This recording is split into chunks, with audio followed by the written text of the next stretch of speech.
ulishangaa ulipona mwana wako anawafufua watu. Najua ulishangaa hata na wengine wakishangaa. Mimi najua ulishangaa ulipoona anawaponya watu. Najua ulishangaa wengine wakishangaa. You know that you as well just gone. And when you kiss your little baby, you kiss the face of God.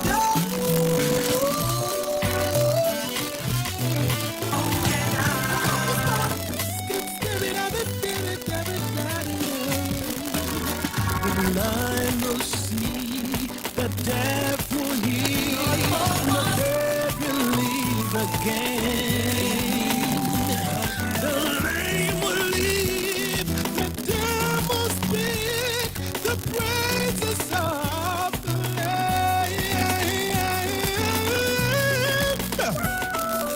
Mary, did you know that your baby boy will give sight to a blind man? Mary, did you know? Mary, did you know that your baby boy will down the storm with his hands? If you know, we sincerely apologize for that glitch, but nonetheless, we're still here. It's Good Morning Kenya. Thursday is a new Friday, as you're working towards the end of the year, and definitely one of the very last shows, almost the last shows of Good Morning Kenya. God has been faithful in 2025. We have been here every day of the year, and for that is a miracle in itself. As we say, the gift of life and the gift of health. Nothing is assured, but we can attest to it that we are here. Later, we're going to be joined by Vivian as well as Mike Maywood, who are going to be taking point on entertainment, accompanied by none other than DJ Unique, as we sample, what is happening in the entertainment scene, especially when it comes to music. I know there are a few artists who really take the airwaves or command the airwaves during the festive seasons. One of them is Mariah Carey. There are a lot of memes coming out that now her time is here when it comes to entertainment. We also have the legendary group Boney M. Yes, old is gold, so we'll also be having that as we proceed. You can also be part of the conversation. Get us on X at KBC Channel 1. And as you do, let me bring you up to speed with what has been making headlines in the last 12 hours. I'm Regina Manyara. Now, Kenya Supreme Court is currently mourning pioneering Judge Mohammed Kada Ibrahim. He passed on yesterday, and colleagues like the former Chief Justice David Maraga and President William Ruto have praised him for his principled career and human rights advocacy. His death on December 17th of 2025, that is yesterday, at Aga Khan Hospital, Nairobi, just came weeks before his retirement. Now, the funeral details are pending, and we're going to be keeping tabs on that. May his soul rest in eternal peace. On to other stories is that the national government and county leaders have agreed on urgent and long-term measures to respond to Kenya's worsening drought situation, including reprogramming of key World Bank-funded agriculture projects to prioritize immediate relief while laying foundations for lasting resilience. Agriculture Cabinet Secretary Mutahi Kagwe said drought response will be treated as an all-government approach with livestock, crops and human livelihoods addressed in one interconnected system. 2.1 million people across 32 counties are facing heightened food and nutritional insecurity following the failure of the short rains between October and December, deepening concerns over Kenya's worsening drought situation. Discussions between the national government and county leaders focused on two World Bank-funded programs, the Food Systems Resilience Program, currently covering 13 drought-affected counties, and the National Agriculture Value Chain Development Project, which operates in the remaining 34 counties. Under the new approach, counties facing acute drought will receive immediate support, including water delivery to pastoral areas, transportation of fodder, and emergency interventions to save livestock. We came to discuss those two programs and to look at the best ways of ensuring that Kenyans get the most benefits that they can be able to get out of the two programs that are largely funded by the World Bank, and to make sure that Kenyans will ensure that the money that is coming to the World Bank, from the World Bank, through those two programs, benefits the farmer. Some planned activities under the programs will be paused, with funds redirected to urgent drought mitigation. Leaders agreed that at least 85% of program resources will be channeled to addressing the impact of drought on affected communities rather than administrative costs.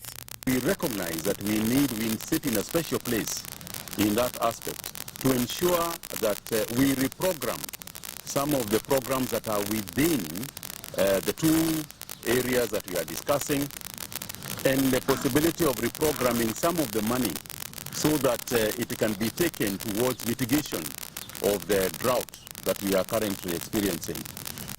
The meeting also emphasized scaling up irrigation, strategic fodder reserves, livestock disease control, and digital agriculture systems as Kenya moves to reduce reliance on rain-fed farming and prepare for future climate shocks.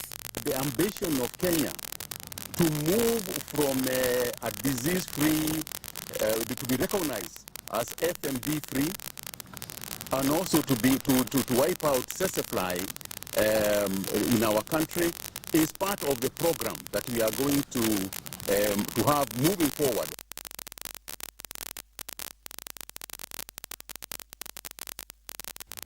We'll continue keeping tabs on that. Remember an earlier report by the disaster management team across various organizations, including FAO, indicated that 2.1 million Kenyans are staring at starvation.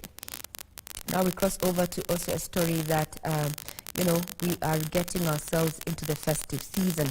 And how about we head down to Kisumu? This is the Piny Luo Festival. Now, the cultural heritage of the Luo community was at its full display as the curtains fell on the Piny Luo Extravaganza 2025 hosted in Migori County.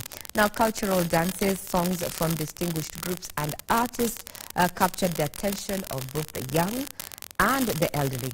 Here is a recap of the cultural showcase as it went down by Wycliffe Okech. Piny Luo Festival 2025 lived up to the expectations of many.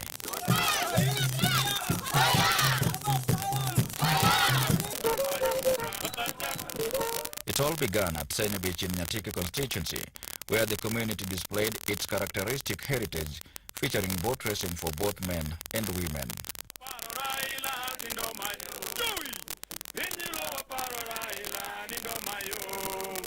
Kisumu! Siaya! Migori! Migori Siaya! Pot balancing, tug of war and wrestling.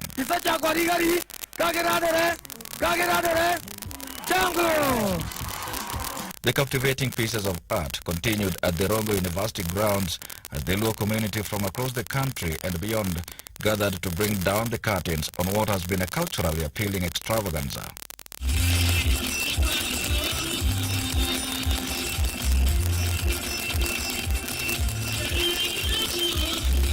President William Ruto, who was the chief guest at the closing ceremony, jammed to the cultural dances with the crowd cheering on.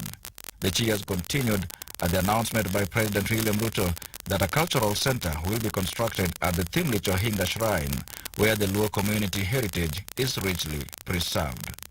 We are very proud to be associated with you, and we want to commend those who started this festival, and I want to assure you that the government of Kenya is always going to fund and to support this cultural event because it brings people together.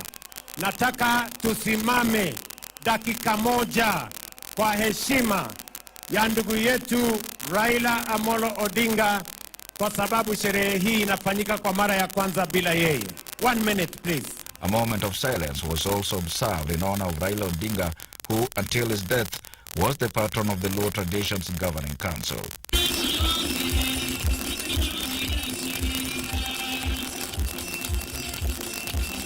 The largely successful ceremony ended with musical pieces from the Nyanza region's top crooners.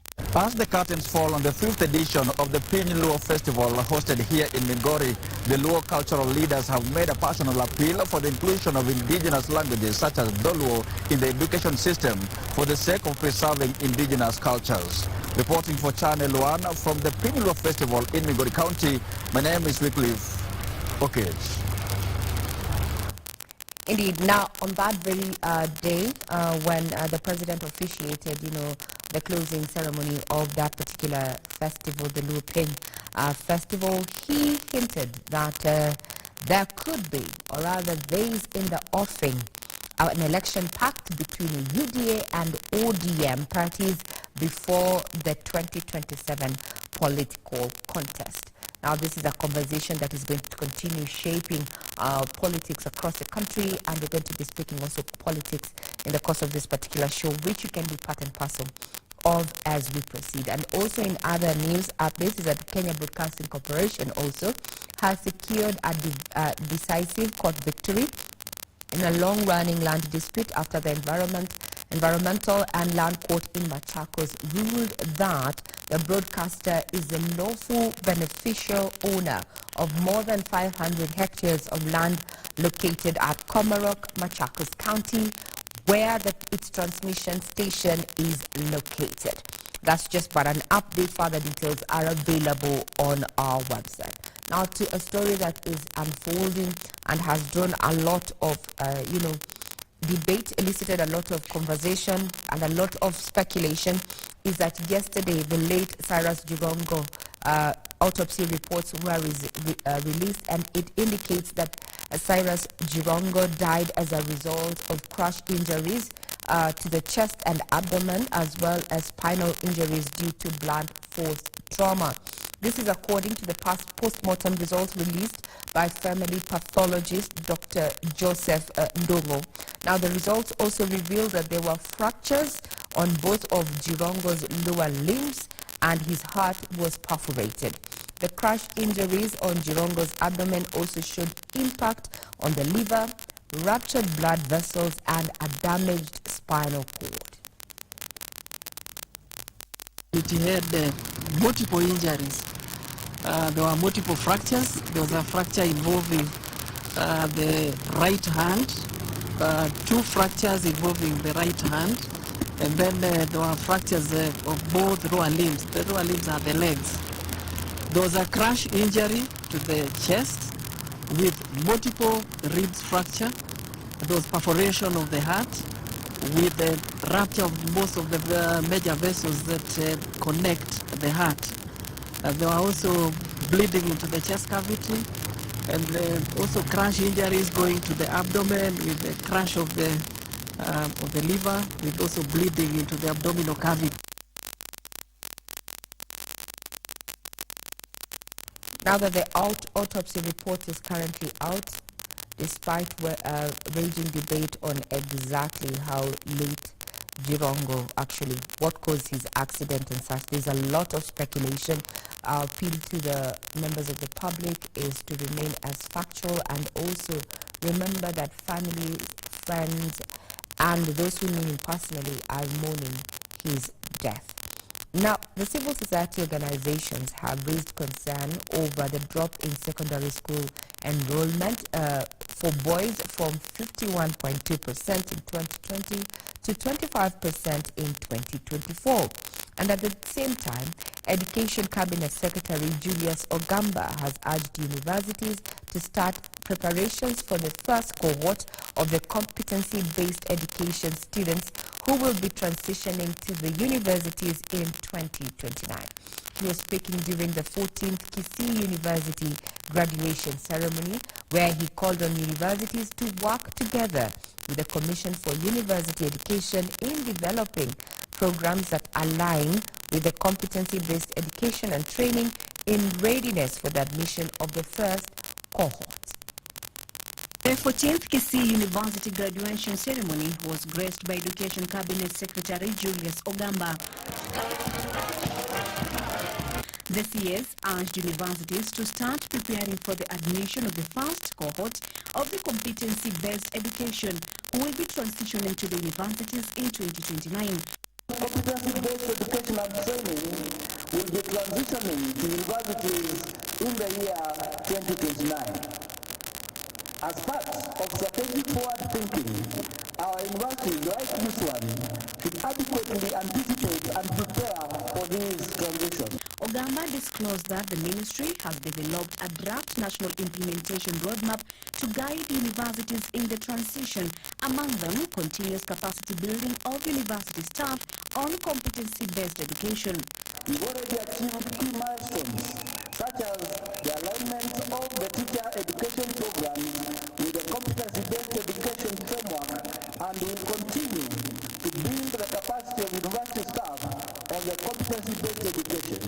Universities were also urged to embrace creativity in revenue generation and resource mobilization for self-sustainability. Universities should engage in cutting-edge research and innovation that address the challenges and problems of today, such as climate change.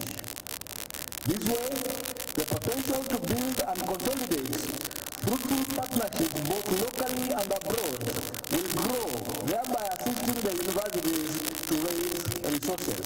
The University Council Chairperson and Acting Chancellor Dr. Sarah Ruto noted that the job market demands a competency-based education approach, urging graduates to develop a continuous learning mindset in a bid to remain relevant. And in being a learner for life, I hope that you're going to continue to build a mindset muscle that will allow you to see opportunity, that will allow you to be creative. Not just to listen and sit back. Train yourself to think. And to think, you must nurture it. At least 4,018 graduates received various degrees and diplomas.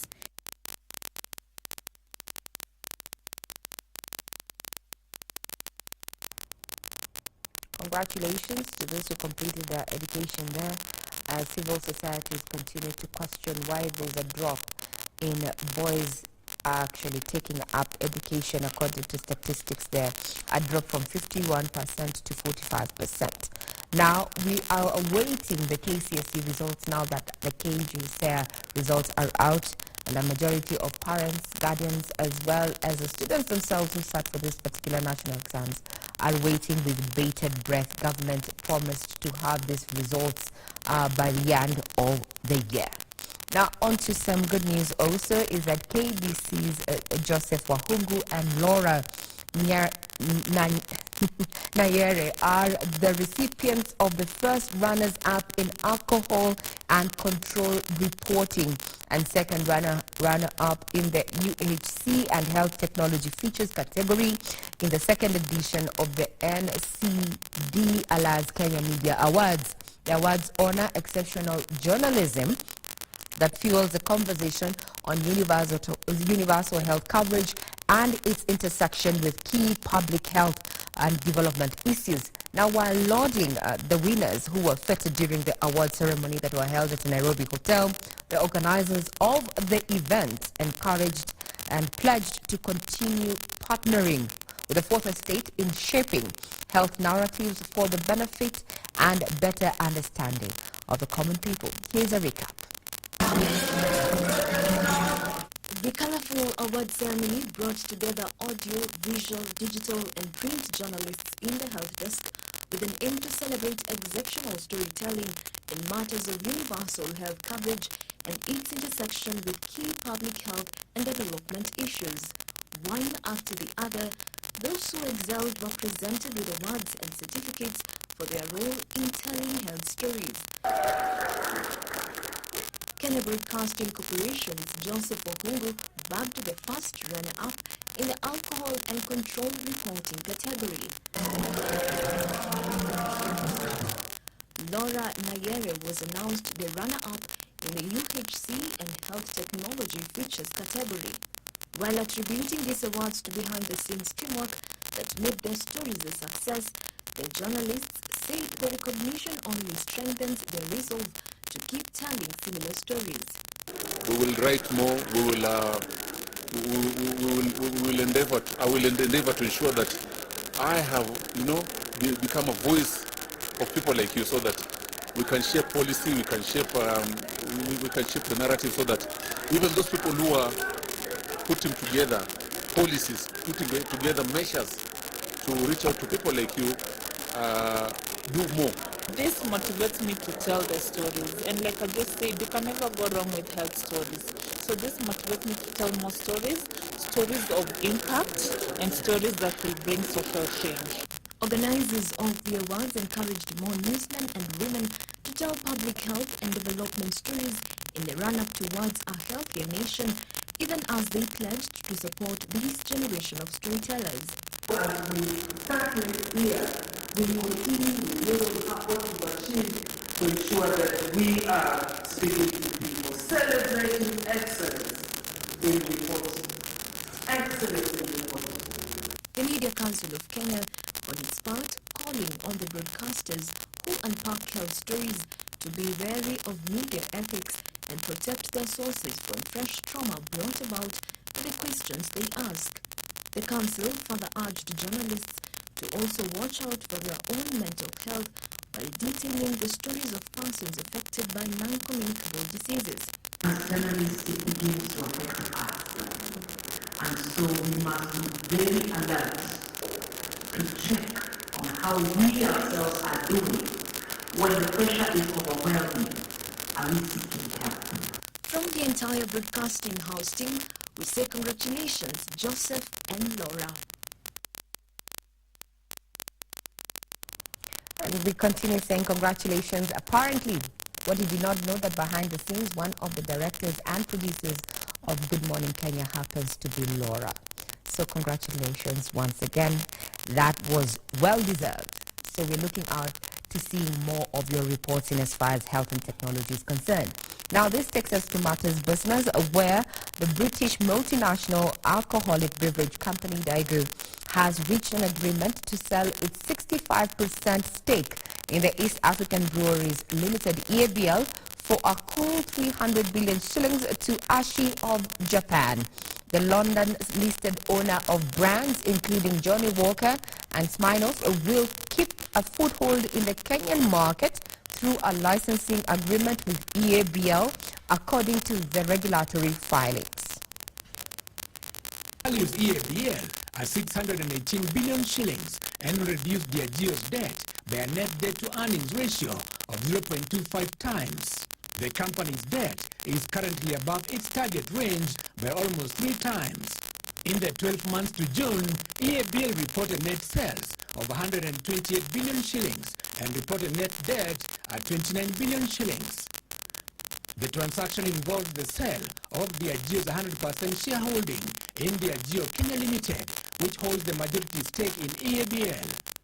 The acquisition also includes a 53.68% direct stake in UDVK, a Kenyan-based spirits producer and importer that is currently fully consolidated by EABL.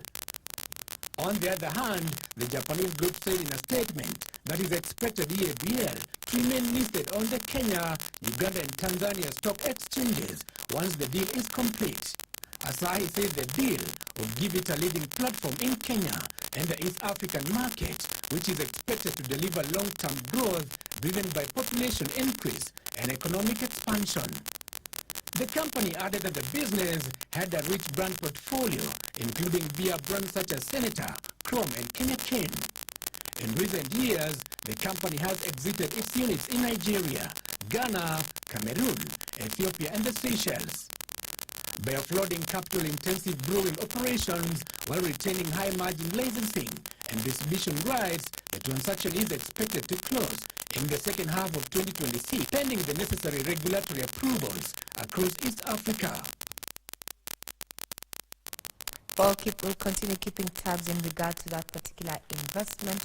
And now that takes us to matters sports, and we start off as especially Kenyans and across the East African region wait with bated breath in regard to the AFCON and whether KBC Channel 1, the True Sports partner, is going to be airing these particular matches. The Atlas Lions of Morocco will be out to prove their might when they meet Comoros in the first game of the Africa Cup of Nations when the continental tournament kicks off Sunday at Prince Moulay Adela Stadium in Rabat. The two sides headline Group A, which also includes Mali and Zambia. 24 nations will be fighting for the Africa Cup of Nations crown, with the winner lifting the trophy on the 18th of January 2026. The matches will kick off with Group A, consisting of hosts Morocco, Comoros, Mali and Zambia. Morocco are regarded as one of Africa's most successful football teams. They have won 4 continental titles, including the 1976 Africa Cup of Nations. They have also qualified for the FIFA World Cup on 7 occasions and made history in 1986 when they became the first African team to top a World Cup group. It will be wild, and it could still be more wild still. It is Apple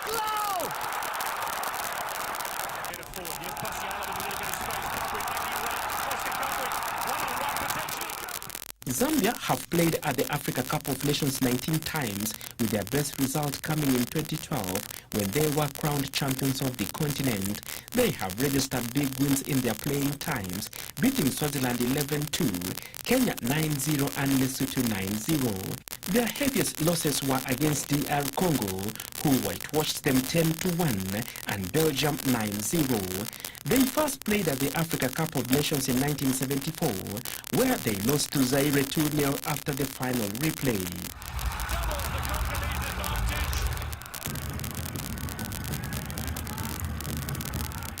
Comoros first entered qualification for the World Cup and Africa Cup of Nations for the 2010 tournaments, but lost in the preliminary round.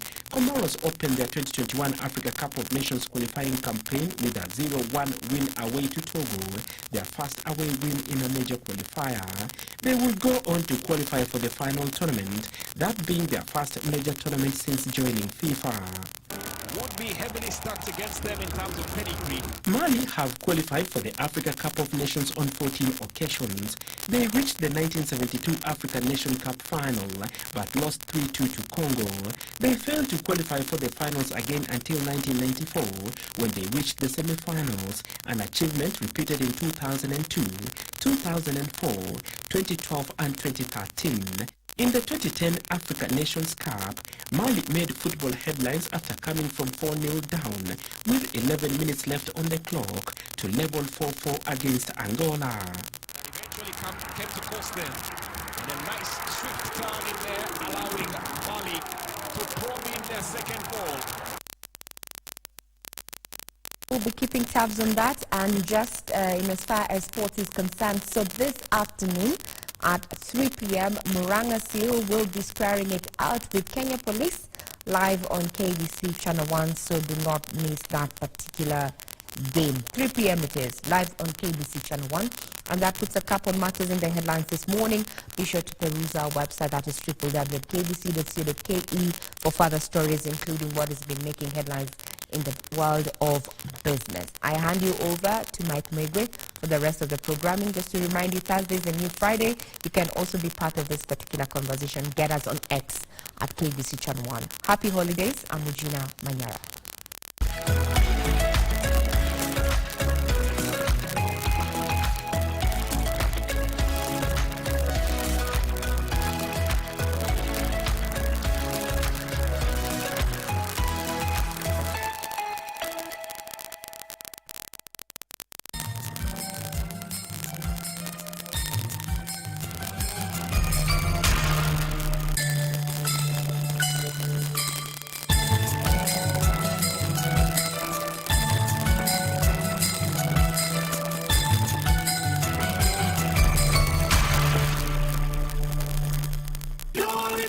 of the world, the Lord is come. Yesu amezaliwa, Yesu amezaliwa. The holiday season is here again. It's family time. Oh yes! It's a season to be jolly. And so, grab a seat, relax as your favorite Christmas hosts line up to indulge you this year. About to go down. There's a lot of food and drinks to go around. It's delicious. Great music for the soul. It's unbeatable. It's joyous. It's Christmas on KBC Channel 1.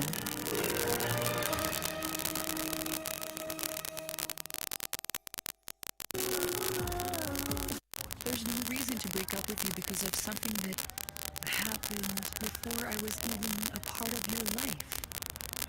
What do you see in that Lucia that Daniela doesn't have? What's so special about that girl that makes you head over heels for her?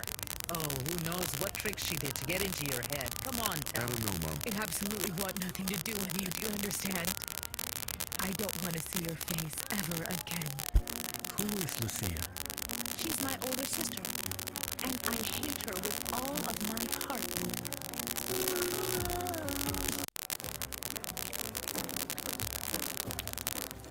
Katika Qur'an tukufu Allah subhanahu wa ta'ala anatuamuru tukumbushane, kwani kukumbushana mafaa wa umma.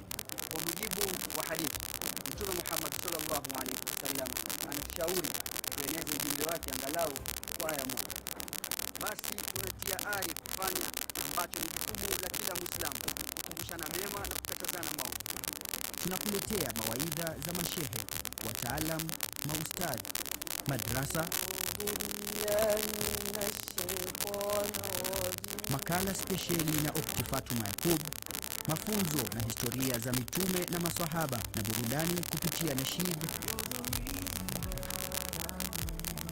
na wasifu za Munshid.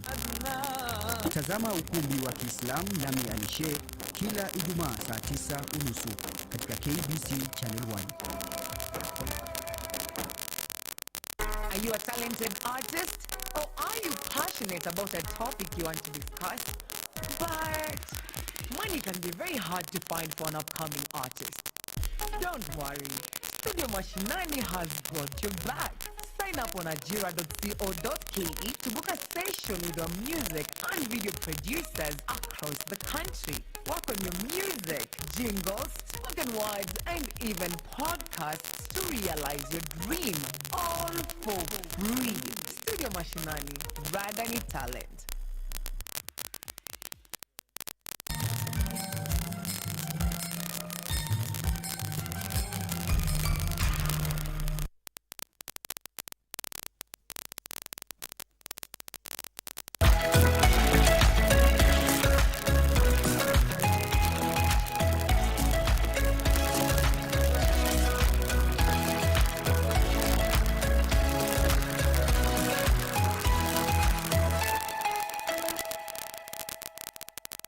And you're still watching Good Morning Kenya. Welcome back to the program. My name is Mike Lubu. Thursday it is, the new Friday. And as you know, every Thursday we talk matters entertainment. But before we get into the entertainment aspect of the show, let's talk about matters of the future. The future in this case being 2026. Because unajua ni wakati wa sherehe umefika. Yes. Hiyo tumekubaliana iko. But then again, even as we make merry around town, in our rural areas, what of 2026? How are you planning to invest in 2026? What are your focus areas when it comes to investment 2026? How are you going to approach investment in the new year?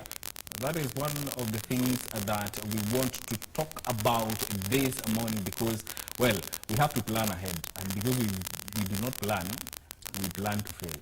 And when it comes to investment, well, that is something that we need to take serious because it speaks a lot about our future, the well-being of our future, especially when it comes to financial well-being of us. So in studio, I'm joined by Stormzy Mwendwa on my immediate left, who is a founder of Basquiat Capital. Welcome to Good Morning Kenya. Unaendeleaje? Kabisa kabisa. Karibu sana. And also Evelyn Joke Mwangi, who is an investment analyst from Orient Asset Managers. Karibu sana. Thank you, Mike. Yes, karibu sana.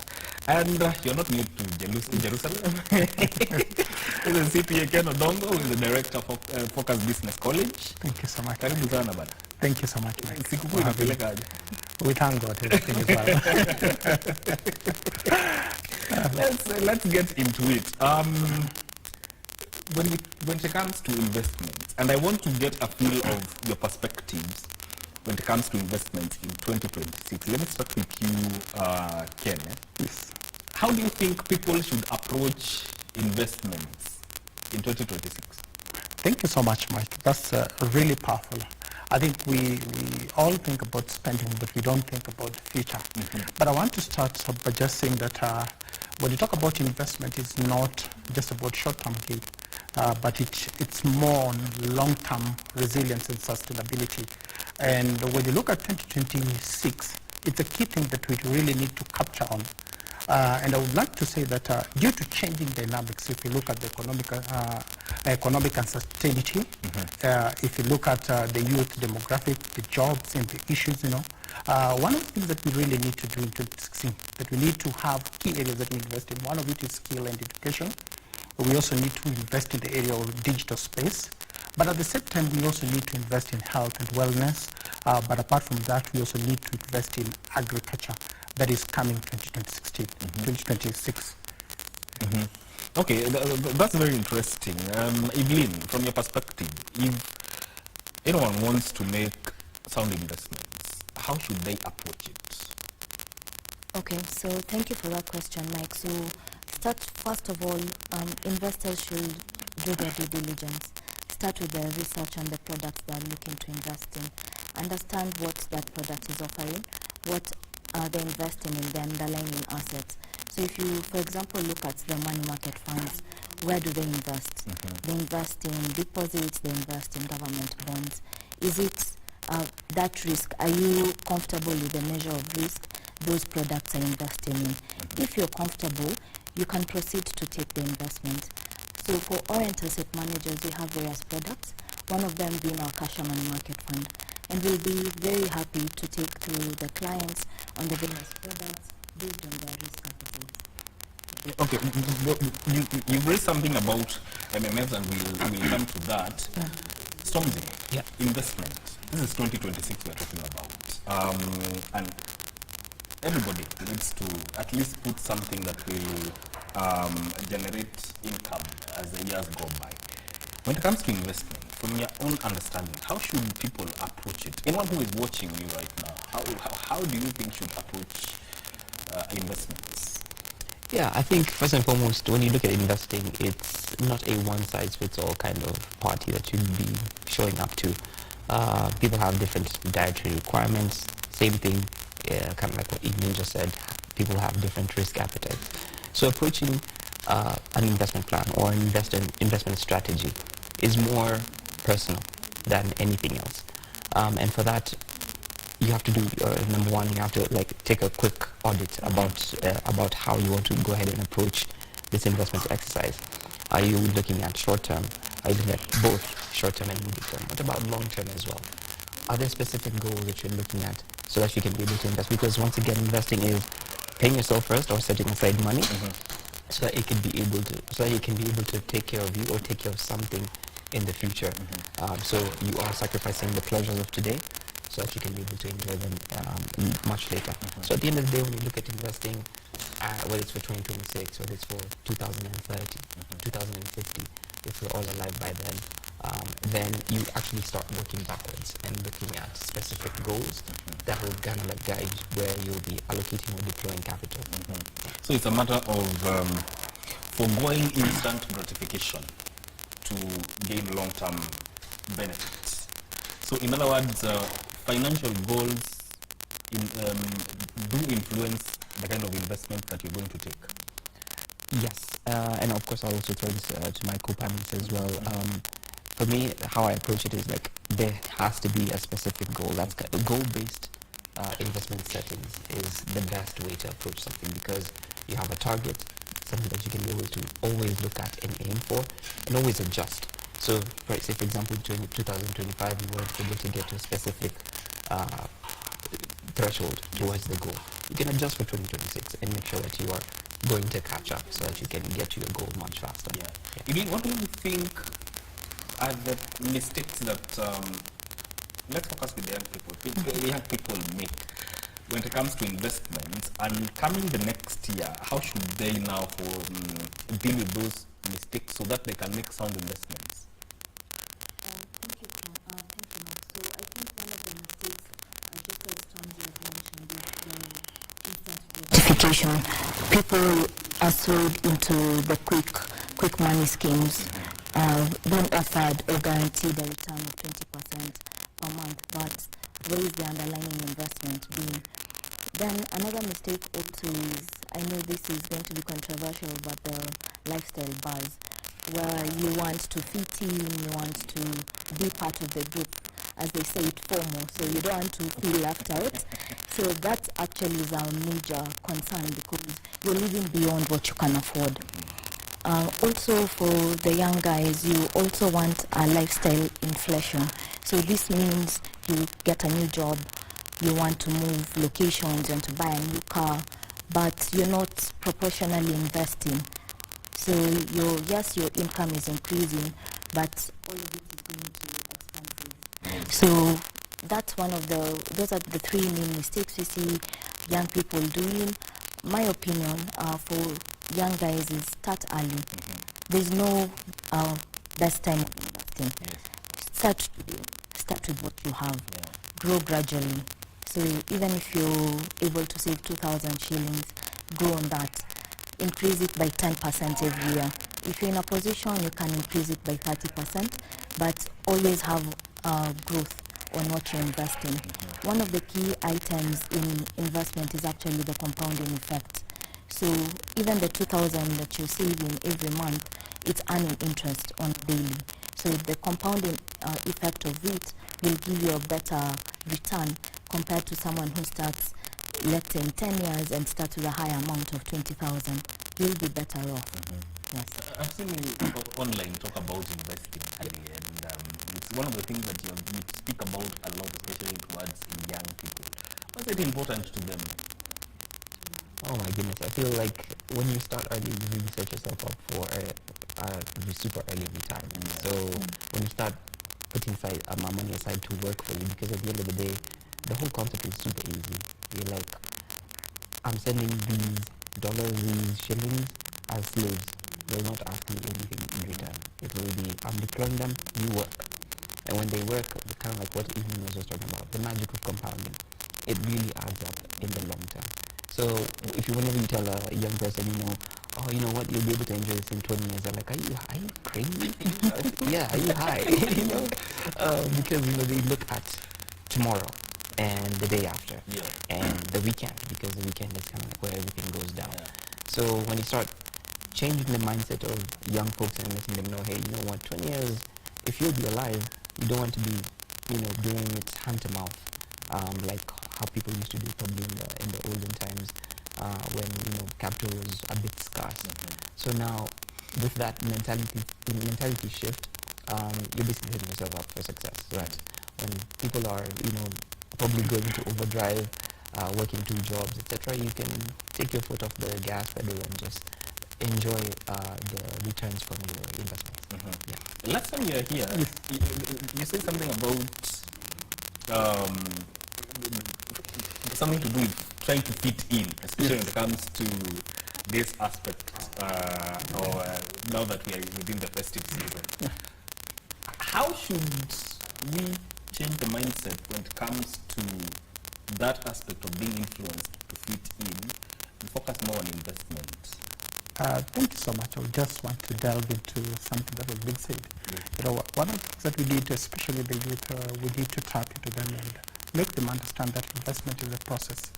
I think one of the mistakes that we make, we try to invest in things that we do not have understanding of. So as we approach investment, number one, we need to understand that it's a process and it's something that is long-term, as my colleague says, compounding.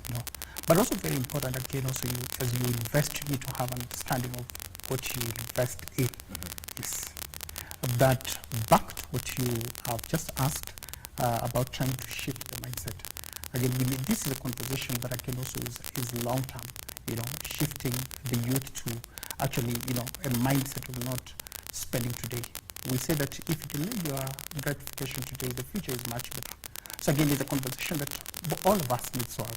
We have it today, but it's a conversation that we need to online in our education sector, like focus education sector. That's a conversation that we keep on having with our students, telling them about preparing for the future. And preparing for the future means that you have to forgo what you're doing right now just to save for making it better. Invest in knowledge, invest in whatever area that you have actually made an analysis and find better. Put investment in there and know that it's not going to be today, but it's going to be the future for it to be better. How does tax impact investments? Any kind of investments that one can make? How does? Tax, yes, very important. We say that tax is a compulsory levy. I think tax, we say that tax in a way sometimes increases the cost. When taxes are high, it raises the cost. So we say that tax is very important. When you talk about taxes, taxes are very key because no business survives without tax, and no business can survive without a unit of a tax. Because all businesses are required to basically understand tax, but also remit taxes in a way. Because if the government is to experience anything better, it is the taxes. But at the same time, again, also for business, also for compliance purpose, because the business can basically be closed. So we need to have knowledge, even as a young person who intends to invest. You need to have understanding. If you're investing even in shares, you need to understand that there's a withholding tax. If you're investing in interest, you need to understand also there's also withholding taxes. If you're investing in a limited company, you need to understand that there's corporate tax. So it's very important that you have the knowledge of taxes. Since if you do not have it, then you risk the chances of business not being compliant, and ultimately those businesses being closed in the end. So it's really a key area that you should look at.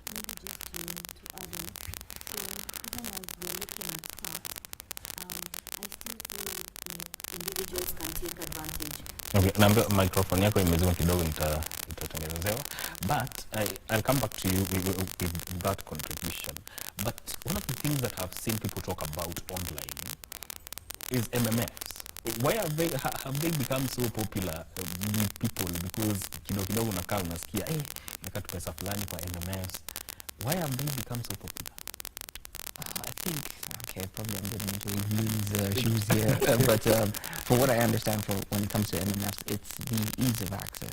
You can be able to sign up, get started, and the product in which the money markets really invest is cash and cash equivalents. So you have your bills, you have your fixed incomes, all that kind of stuff.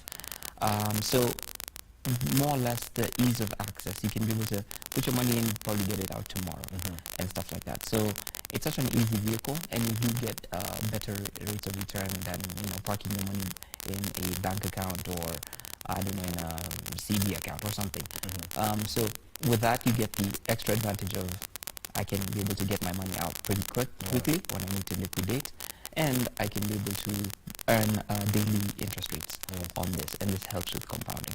So that's kind of what has made it super popular, and I'm glad that the market has appreciated that these things exist and we add value. So yeah, shout out to all the companies like Audience that are doing this for the vast majority of Kenyans out here. And comparative to shares, if, for instance, say I want to invest in shares, as opposed to MMFs, where should the balance be, or what gives me more return? Yeah, well, historically, if you look at performance from the equities market, you'll find that it's slightly better than money market funds because they are exposed in the equities and capital markets, basically, where there's a lot of volume that comes in from investors, whether it's abroad or here internally. And with that, there's an opportunity to get outsized or better returns compared to MMS because they will invest in cash and cash equivalents. So the more slightly less risky instruments as compared to now the equities market. So more risk, potentially more return. Yeah, it's not guaranteed. But if you look at the Nairobi Securities Exchange return this year, if I'm not mistaken, it's in the high 40s, if I'm not mistaken. And this is across the entire continent. So you have countries like Malawi, Zimbabwe reporting great returns, probably even in the high, I think it was Malawi was in almost close to 100. It was quite large, abnormally large. I don't know if I'm not, we can fact check me on that one, but I'm not quite certain. But yeah, these returns are possible, and the fact that they're there, people can be able to go ahead and start looking at probably just deploying some capital in shares. But now, once again, it comes to the risk appetite of the person.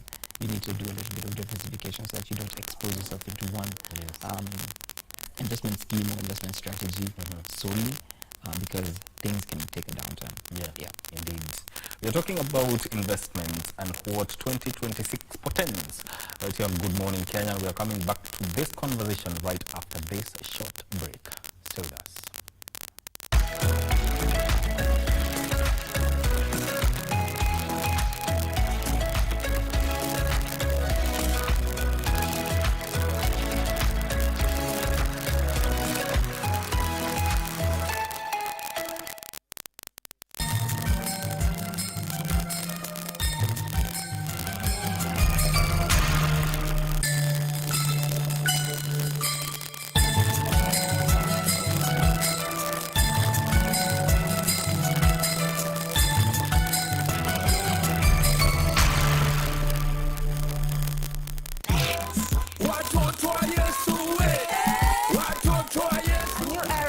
To KBC Channel 1 TV on your favorite gospel show, The Backyard, with me, DJ Tabs, as we introduce to you our new host, the one and only award-winning gospel artist, pioneer, Mr. Big Deal, Mr. General, the one and only. Yes, man, I go by the name Hope Kid the General, Mr. Big Deal, new school dancehall pioneer, and I'm humbled to be your amazing host from 11:30 a.m. to 1 p.m. each and every Saturday with DJ Tabs, the head girl, and we'll be having amazing conversation with some of the leading guest line here on this show. Join us each and every Saturday.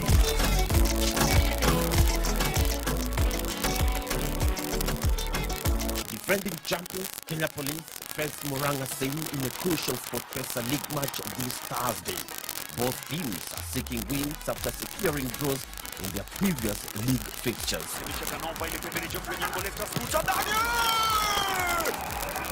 Amemtoka uzuri Tony Musa, penyeza pass, lovely!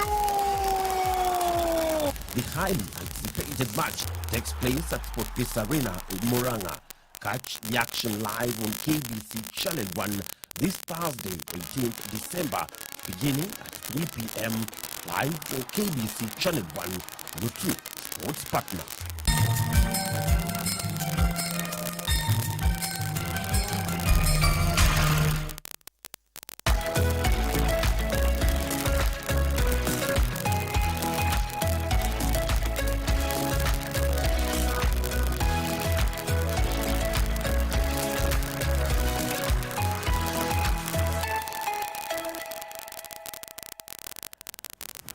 You're still watching Good Morning Kenya, talking about investments, thinking ahead because 2026 beckons.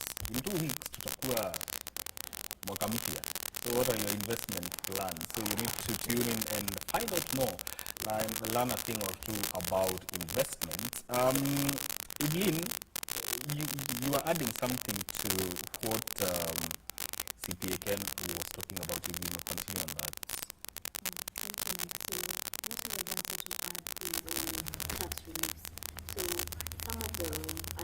Okay, I'm told your mic is still not good. Okay, I'll come back to you. But then again, let's talk about international investments in terms of investing in the shares of international companies. For those who would want to go down that road, what should they look out? How should they approach that? Well, to be quite honest, there's a lot of legwork to do when you're looking at international markets. The variety and the vast number and majority of these companies and these opportunities need significant due diligence. Kind of like to agree to what my colleagues also just said. You need to go through financial statements. You have to look at the key sections in those financial statements and the story behind the company. So if, for example, you're looking at a company like Barclays, for example, PLC, it's in London and it's listed on the London Stock Exchange and cross-listed on the New York Stock Exchange, etc. So it could present an opportunity for someone here locally in Kenya or in East Africa to now start looking at the potential of getting into a financial sector company which is performing well, and performance is key. So whenever we look at numbers from our local banks, we want to see, are they making money? Are they growing? How fast are they growing? Those kind of things. So some of these things you tend to look at vis-a-vis the current price. And this is kind of like what folks like Warren Buffett have always looked at when they're looking at companies to invest in, for example, Coca-Cola. How is the value of this company compared to its current price? Because price is what you pay, value is what you get in return. So yeah, there's quite a bit of legwork to be done for any kind of investing in international companies, but the avenues are there. There are several apps nowadays, stealing Evelyn's points here, but there are several apps nowadays that exist where you can be able to go ahead and get access into these markets. And today, the world is a global village. I can be able to get news about layoffs in Amazon as soon as I wake up in the morning, for example. So this has really democratized several avenues for people to be able to purchase stock. So CPA Ken here, if he says today I want to put $100,000 into Meta, he can be able to do so, and he won't even make a dent, on the market, because it's only the vast volume of money being poured in and out of these companies, these Magnificent Seven companies, is crazy. So yeah, the avenues are there, and anyone who's looking into getting into that, I would really, really highly encourage. Yes, it is very interesting. CPA Ken, talk about investments when it comes to shares. Is it worth it? And the fact that one can buy shares of international companies in Kenya, is it a worth risk? I think, as you said, this borrowing a leaf from my colleagues, all investments to a certain percentage have the risk in it. And the first thing that we have talked about is due diligence. But any investment is worthwhile. When we step into 2016, as long as we have carried out an analysis looking at the pros and cons of the investment and looking at the benefits that emanate from it, it's worthwhile to really invest in it. So I would say that investing in international shares is a good thing. But very importantly, to those that are watching us, is that we really need to have information behind it. Just as we say that when you go to a digital platform, you can actually get information about a company. But when it comes to shares specifically, for those who invest in shares, one of the key things is to, whenever I want to even buy a local share, I have to look at how the company is really performing. I have to look at what is the prospect, what is the future of the company, what has been happening 5 years behind, look at that and make an analysis, how is the trend, what is the trend, is this company going under liquidation, is this company, what is the future of the company? That is really key, but I would say it's worthwhile to do that. Yes, but you need to carry out due diligence. Is investing in agriculture a worthwhile endeavor? Because there were times when agriculture was thought to be yes. It's more of a hobby than an investment. Is it a worthy investment to consider in the coming year, given that now times are changing? I think it's worthwhile. If you look at what we are doing in town right now, I think it's one of the areas that we need to tap in so that others can take advantage of. We've talked about shares, we've talked about MMF, but we've not talked about agriculture. I think one of the reasons why you find we are crowded the city is because we've not tapped into that area. I would say that, having knowledge about crops, having knowledge about farming itself is really key towards actually making our villages better. But again, also for the sake of food security, investing in agriculture is worthwhile. You're saying something about tax reliefs, and on that same breath, talk about matters to do with mutual funds, government securities, as options that people can consider in investing. Okay, so just back to my point on tax reliefs. If you take advantage of the current pension scheme, so whether the individual pension plan or NSSF, this reduces your taxable pay. So that's where the tax relief comes into. Even as regulation on taxation keeps on changing, you can navigate that by adopting, investing for your retirement, and the earlier you start still makes a big difference. Then coming to your point on mutual funds, we've seen a growth of mutual funds when you look at the CMA reports. So CMA is the regulator for the collective investment schemes, which are the money market funds, the special funds. We've seen these funds grow by around 800% from December 2019, which was at about 76 billion. We're currently at 695 billion. So we've seen the uptake of the mutual funds. I think Stormzy also highlighted on that. The simplification of the product has really attracted investors. Also post-COVID, COVID caught people unawares. So guys came up and realized things can happen, eventualities that were not planned for, and this has also enabled people to take up investing, take up savings, having an emergency fund. So this where most of these funds now go to the money market funds, where there's ease of access. If I have an emergency today, I can't sell land in an hour. But if I have a money market fund, I can withdraw whatever I have and sort the issues that I'm facing and reinvest progressively. So that has driven the uptake of the mutual funds. When we look at shares, Stormzy also mentioned this, the equities markets have been performing well in the last 2 years. But what investors need to remember is that equities is very volatile. It's attached to various factors, both local and international markets. So, for example, when geopolitical events happened in the West, you find that the foreign investors, who are the majority of investors in our local markets, exit the market. So what happens to our companies? So the share price starts fluctuating. So that's where the volatility comes in. You see, with the money market, because it's in a fixed income security, you can tell what return you can get. But with equities, it's based on, yes, the company fundamentals, but also in the market, what is happening. So locally, our equities market is growing. It's not as robust, but if you compare with international markets like the US, whereby small information or news have a significant impact on their markets. So that's one of the items that investors should realize is, yes, higher return, but the risk also associated with the asset class is also high, which brings us back to what is your risk appetite as an investor? Can I take up that risk? If there's a volatility, can I wait for that wave to pass? Because now that's where the issues comes in. You're expecting to exit in 2 months, then the market changes. If you sell your security, if it's the shares, you incur loss. But if you hold, it's still a paper loss. When market corrects, you're at a gain position. So back to the point of short-termism. Short-termism meaning that you want to buy today, sell tomorrow.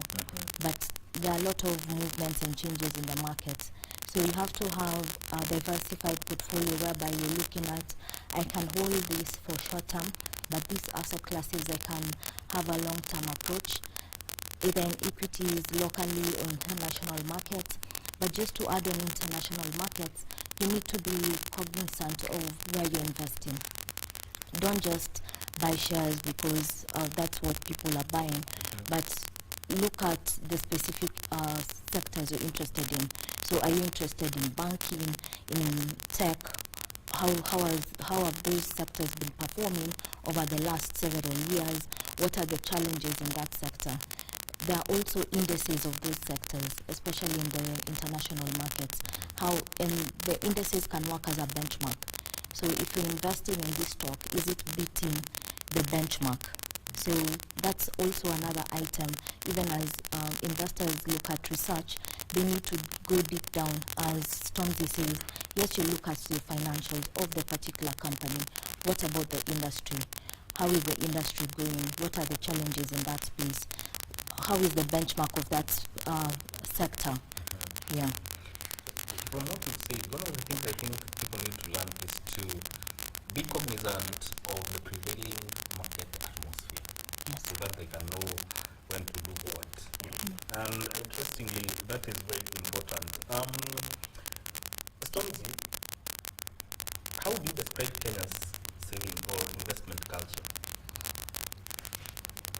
I'm probably get a lot of heat for this. But I mean, it's a bit old school, which is not bad. But the thing that I'm noticing now, whenever you interact with folks and people, they'll give you a couple of points and they'll be like, hey, you know what? Set aside money. I want to purchase some shares. It's no longer I want to buy cattle. I want to buy a piece of land in those kind of things, which are not bad.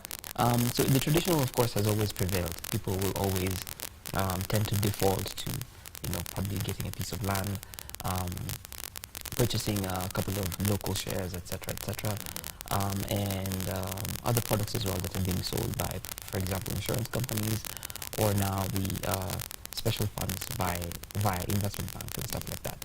So the tides are shifting. People are now looking at how can I be able to maximize and put these slaves, these dollars, these shillings to work as hard as possible so that I can take my foot off the gas 10, 15, 20 years from now. So with that cognizance, that level of cognizance right now, there's a lot of future,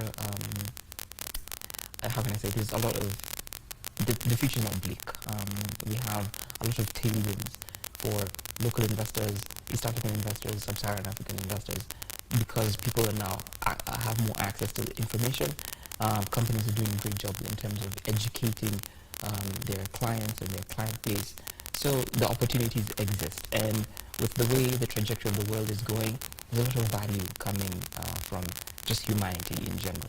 People are advancing technology, people are advancing banking, people are advancing agriculture, those things that are key to survival of the human race. There's a lot of development into that, and that provides opportunities. So as an investor, as Mike, you can say, I can see we are moving into, I don't know, hydroponics, for example, as a better way to do agriculture. And then you go ahead and start, putting aside money towards that. This sort of information, like CPA Kenya is saying, with the data that you have, it gives you a better chance to make an informed decision and bank on that as you continue to move on into the future.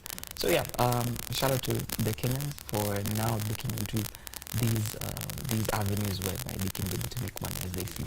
Yes. There was this notion that you never go wrong when you invest in land. Is that always the case? I think for a long time we were made to do that, by our parents. But there's a conversation that I had about 2 weeks ago with a couple of people in the village, and I think things are changing. It's no longer land as usual. You had a scenario where somebody would tie a lot of capital, millions and millions of shillings of land. And as you say, it's not an investment that if you want to sell, you do it immediately. Yeah. Let's say, for example, you have a land worth 15 million, 20 billion. If I want to get my money back, I would not, you not get it. And sometimes you find yourself, because you're desperate, selling it even at a loss instead of a profit. Due to these things, things are changing, just like my brother is saying, our parents are embracing new ways of investment. But again, also very important is the knowledge that is being passed back at home, They've gone into treasury bills and bonds. They're going into shares. They're going in better methods of investing, which is really key to us. But I think there's a need to shift from thinking about investment as only land. There is so much when you talk about investment. But also very key, just as we talked about, as we ponder on this, or as we look at these kinds of investment, we really need to look at the knowledge behind it. I love what Evelina said, it's something that we did not tap on it so much, the aspect of shares, but we talked about knowledge, but we did not expand it so much. Shares changing very fast, Today, my share price, the share price is 4 shillings. Tomorrow, you find it 1 shilling. But again, also, we get a solution to it. And the solution for it is, you don't just put all your investment in one basket. The need for diversification, put something here, and your risk level. But also, as we say, when the risk level is also very high, in shares, you can also shift so fast. Today you are losing in a year. You could also be tripling or making 5 times what you have invested. That is okay. But I think the key is diversification. Having knowledge and you diversify. Don't put all your investment in one basket. Very key. Which brings now the aspect of financial literacy, especially when it comes to investments. Why should people invest in that? Getting that financial literacy so that they can make better financial decisions.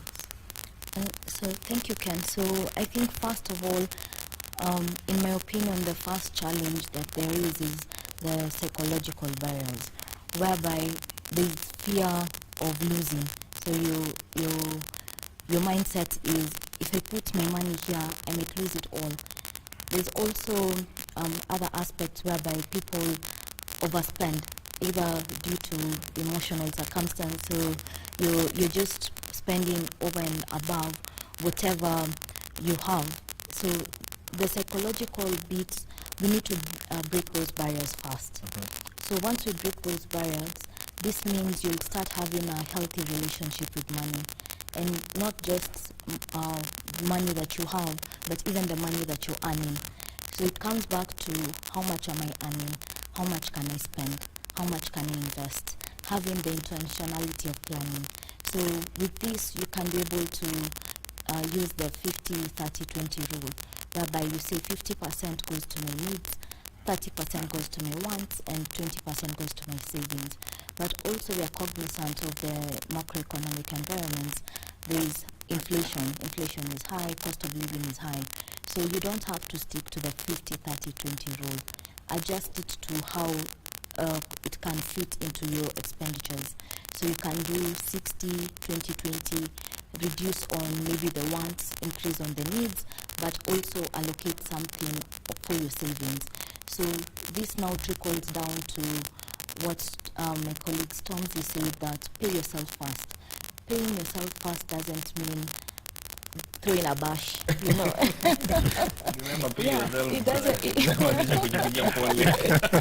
doesn't mean you're throwing a party or splurging money on yourself, but rather it means taking a percentage of your salary or your various incomes and investing in it. If you want to build into like having an investment goal, so for example, you want to pay for your masters, or you want to build a house. So those are various investment goals. So you can have different accounts for that. So if you're saving 10% of your salary, what percentage is going to each goal? So this is the intentionality we are now talking about, that you're aware that I need to save, but what are you saving for? So you have to go the extra mile just to break it down so that it's easier for you to now know, this is what I need for my masters, this is how much I need for a car or a house, and this is the amount I've saved. How long will it take for me to get to my targeted amount? Yes. Stormzy, she's talked about something very important, intentionality, especially when it comes to prioritizing what is necessary. Why should it be important even when you're making that very important investment, and even when you're looking to diversify? I guess, it comes with everything in life. When you want to, success level is preparation. So intentionality is basically saying, you know what, I want to prepare myself right now so that I can be able to reach X goal in a very short period of time, or in the best and most efficient way possible. So I really don't even want to take away the strength of Evelyn's point, because it is so powerful. When you look at anything, you know, whether you want to lose weight or you want to have a wonderful relationship with your partner, those kind of things do matter. When you're looking at the amount of energy and strength you want to put into something because you want to make it work. So same thing applies in investing and in your relationship with money, because Evelyn's point is powerful. It's a relationship. It's how do I feel about money? Is it a means to an end? Is it a vehicle to be able to provide a better life for myself or a worse life? You know, and these decisions are very key. So whenever you're having these conversations with yourself in private, you say, hey, you know what? Whatever it is that the path that I'm going is probably not the best, or it's the best. And if it's the best, what can I improve on so that it can even be better? And those kind of things. So the level of intentionality comes down to pretty much everything in life, and money is one of those things. CPA, if we are to achieve financial wellness in 2026 and make sound investments, what must we do? Thank you so much. That's really powerful. I think we're getting to the end. But two things, you know, have the information and execute it early. Number one, I've said that if you're to achieve investment, have in 2026, have the information on what you really need to do and execute it early. If you don't execute it early, you would end up not doing it at all.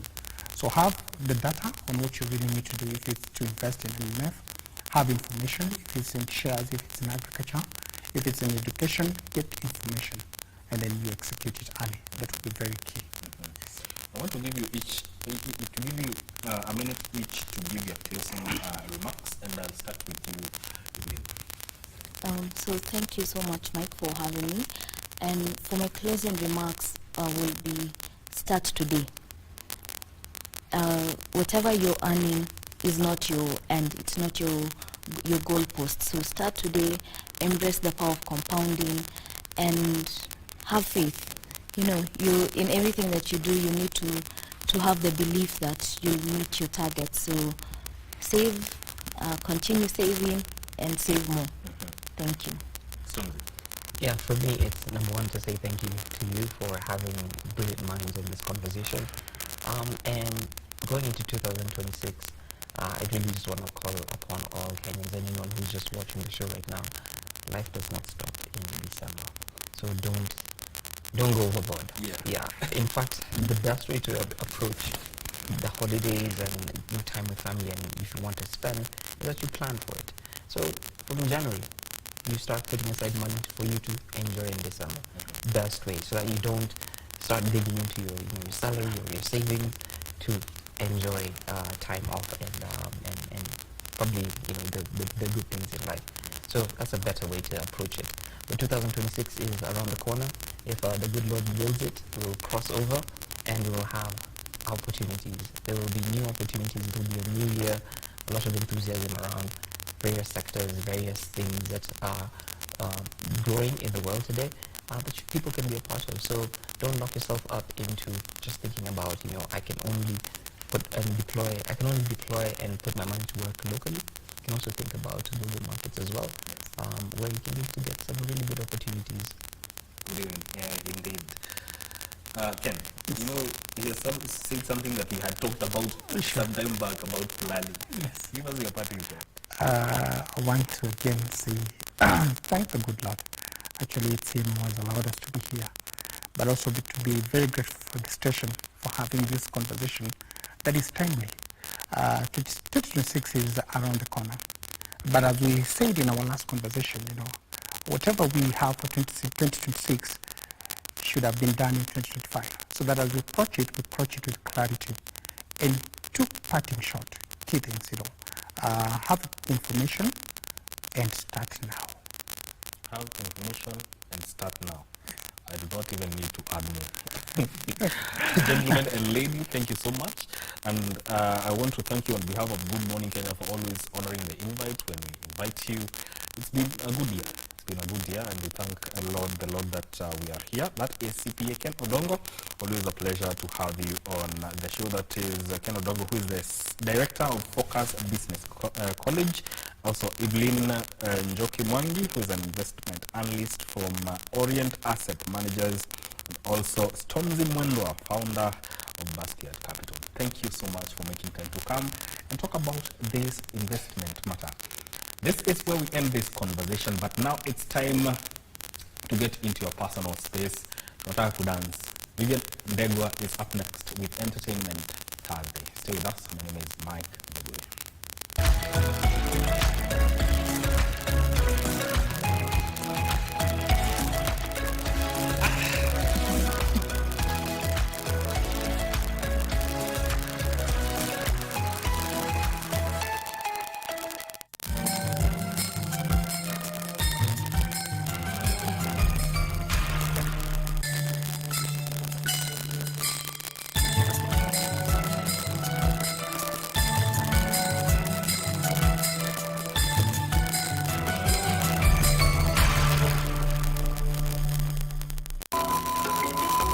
I have to go back to my country. Tulia, kila kitu kitakuwa sawa. It's great quality. Why doesn't it sell? It hasn't sold at all. But this rice has a good reputation in China. I have many Chinese customers, so I can help you sell some. Makia! How did this happen? Food reflux and he choked. After Diaru fed him, he laid him flat. Wiki hii kwenye mkulima tunajifunza umuhimu wa maziwa ya mbuzi, kisha uwezekano wa kupanda mimea mingi katika kijisehemu kidogo cha ardhi. Kilimo tunapata mboga hatununuangi sisi, matunda hatununui, na pesa ukitaka kila siku lazima upate pesa. Ungana nasi Jumamosi saa 10:30 hapa KBC Channel 1 kwa mseto kamili wa kilimo.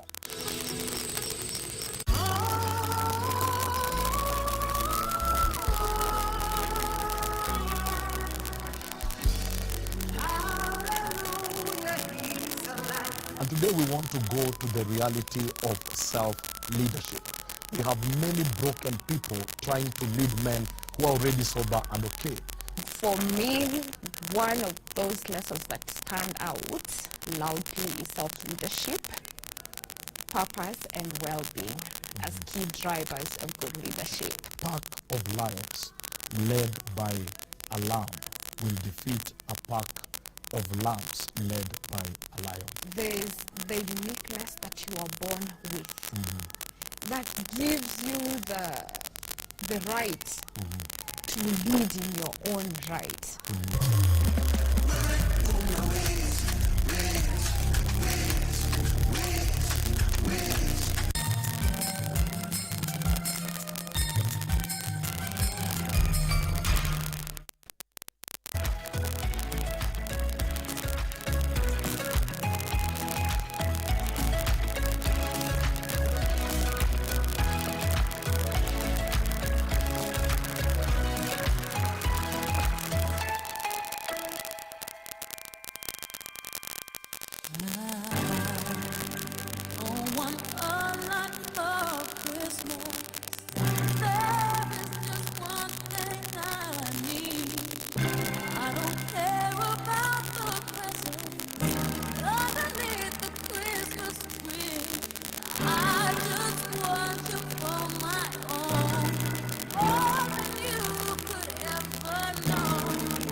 is born, and to us a son is given.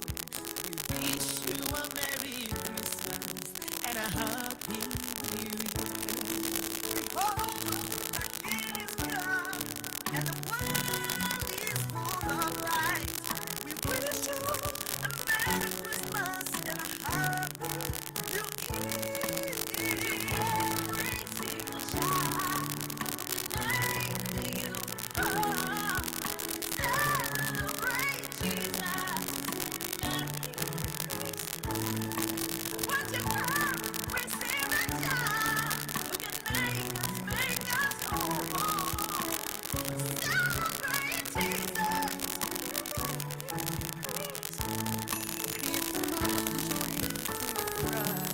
Todo Yesu amezaliwa, sote tufurahi, amani tele.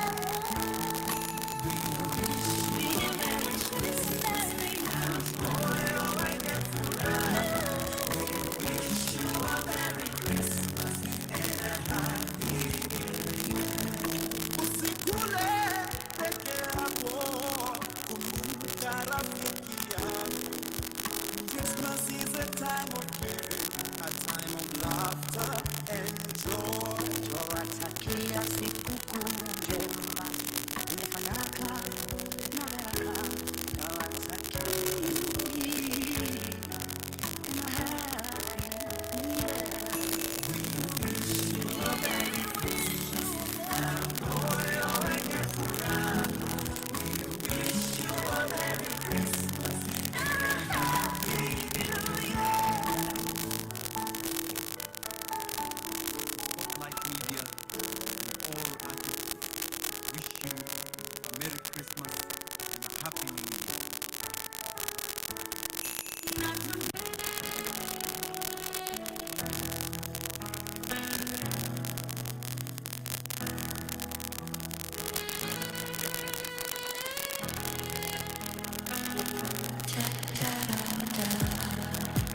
Pretty lights all over the streets.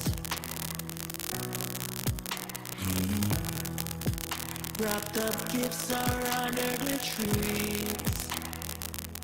Oh, surrounded by the ones I love. My favorite place to be.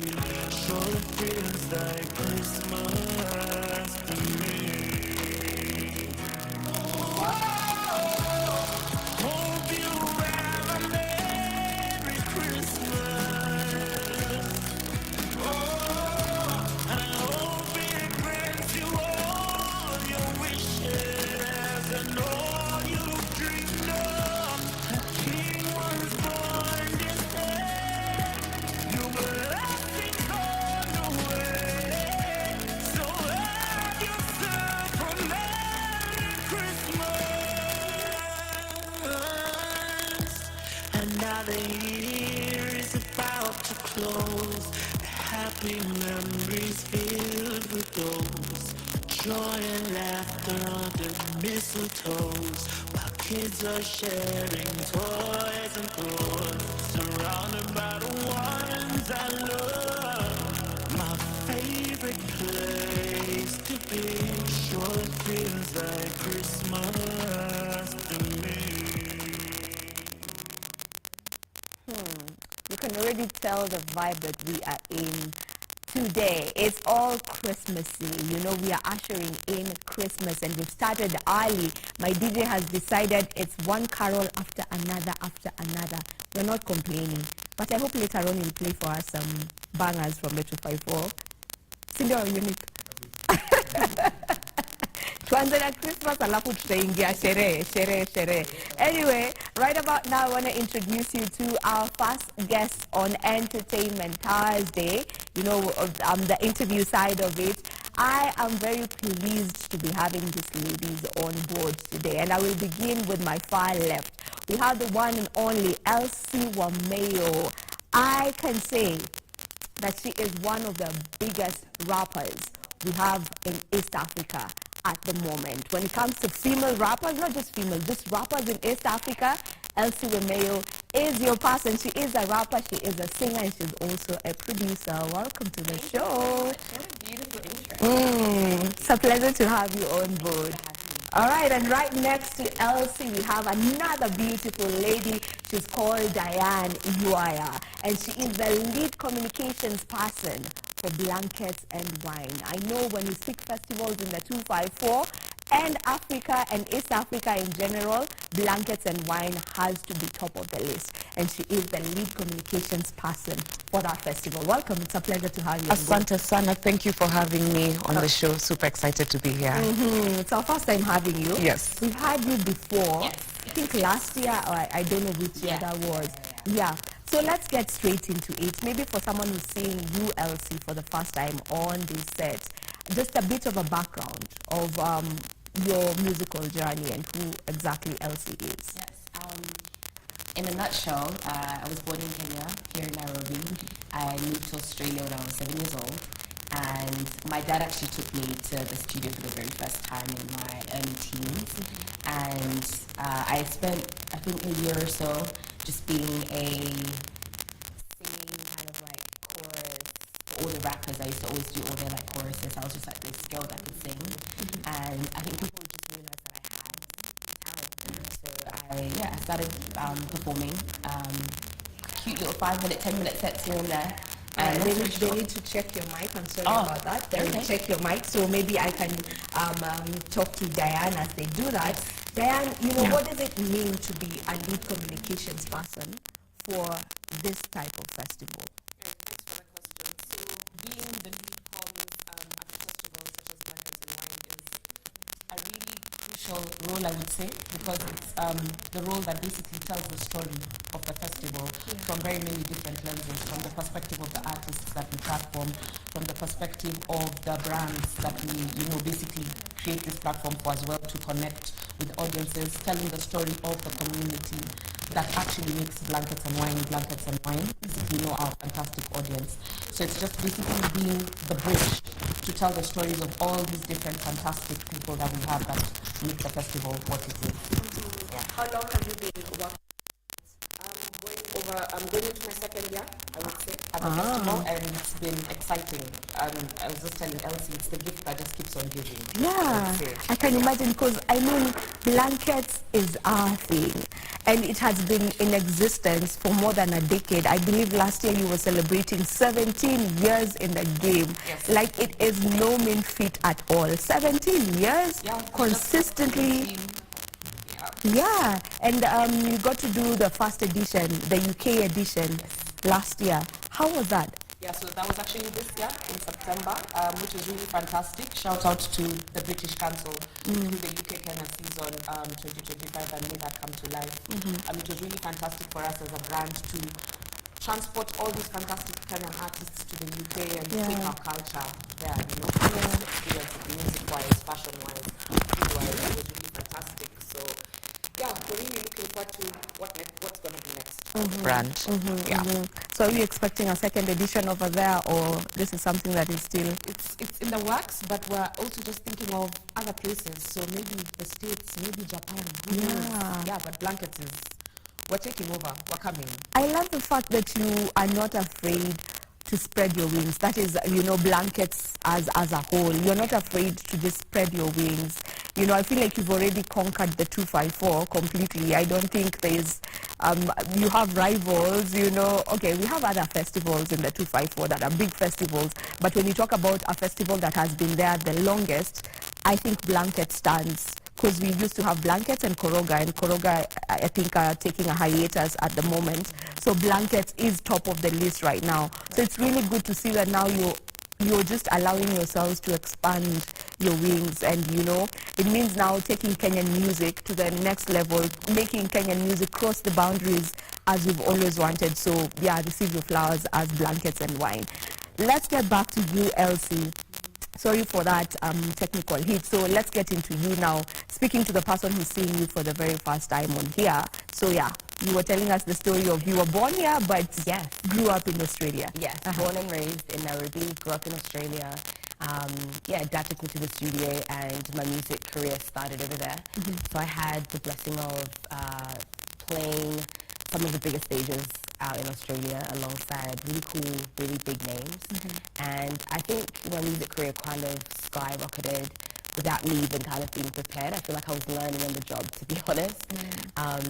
But yeah, I think it wasn't until I released my debut project, which is Melodic, and that really cemented me as a professional artist. That was my first time doing hip-hop, that was my first time producing, and yeah, it put me in arenas, it put me in stages now internationally, and yeah, I think that also kind of put me on the map here in Nairobi. I remember working with Emiko Pia, shout out to her. She did a really good job of promoting me over here, and there was a lot of people that got to hear me for the first time at eFootball. I think it was, a game on, I think River Now played on eFootball. But yeah, in a nutshell, I think that's how I kind of came up into music. But yeah, now I'm out here back at home, back in Nairobi, and I'm really excited to get to know my fans and just grow the fan base over here. You produced Nilotica Yes. for yourself? Yes. Wow. So how does that look like, for an artist when you are your own producer? How does that help, in your, just your freedom of, creating? You know what it is? I think you have full control. That is, wow, Mayo. Come on. Yes. What a work of art. Thank you. Wow. Let's talk about it. Like, how did it come to be? What was the idea behind it? So Romeo is obviously self-titled.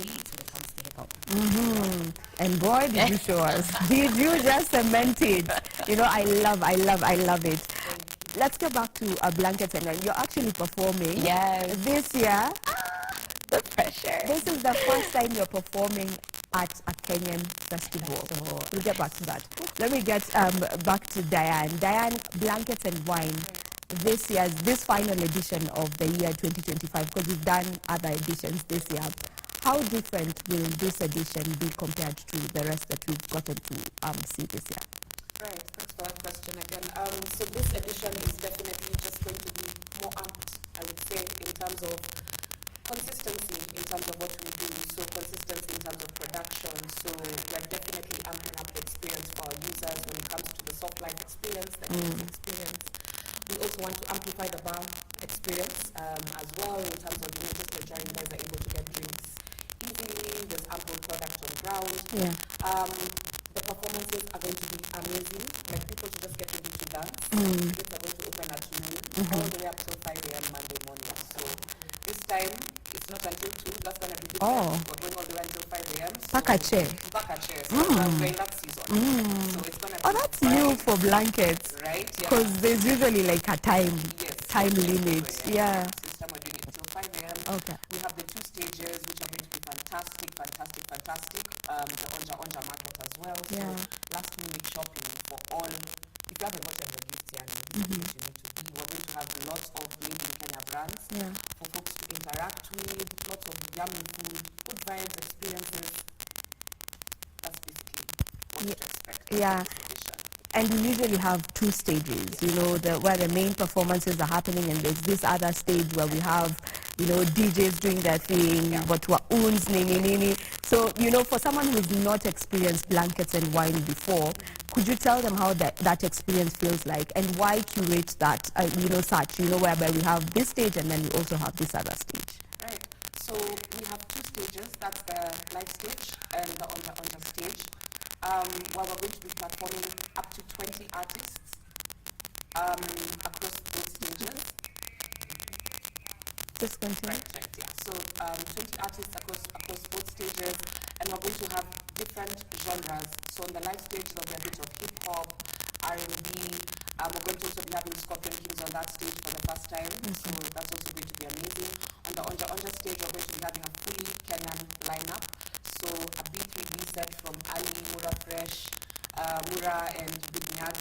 So basically just a fusion of all these different genres where you're able to experience them in one space. It's also going to be really, really great for people to also experience a bit of the UK Kenya season with Donio, who's going to be coming on board. He's going to be doing a really fantastic set. So it's going to be like hybrid sort of performance. So a bit of vocals, rapping, and a DJ set as well. Let's get to see, there's the Blankets and Wine promo, I believe. Let's get to see that and then we get back to continue the conversation.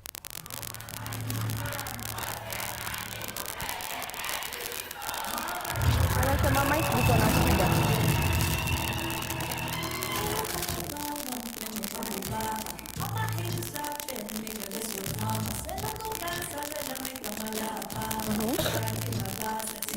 Yeah.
And there we have it. That is Blankets and Wine. You can tell the vibes that are normally there. I've gotten to attend several Blankets of Wine, and I can assure you, you are guaranteed to have a good time and a good Kenyan experience. You know, the artists that are going to be on stage this time round, oh, I just cannot wait for it. Like, it is just beautiful. It is just beautiful. And I want to get to Wameo.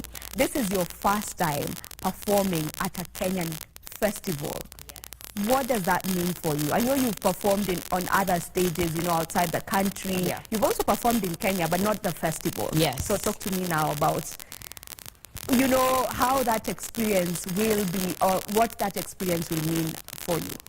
I mean, this is the homecoming, right? I think it feels like this is the final stretch.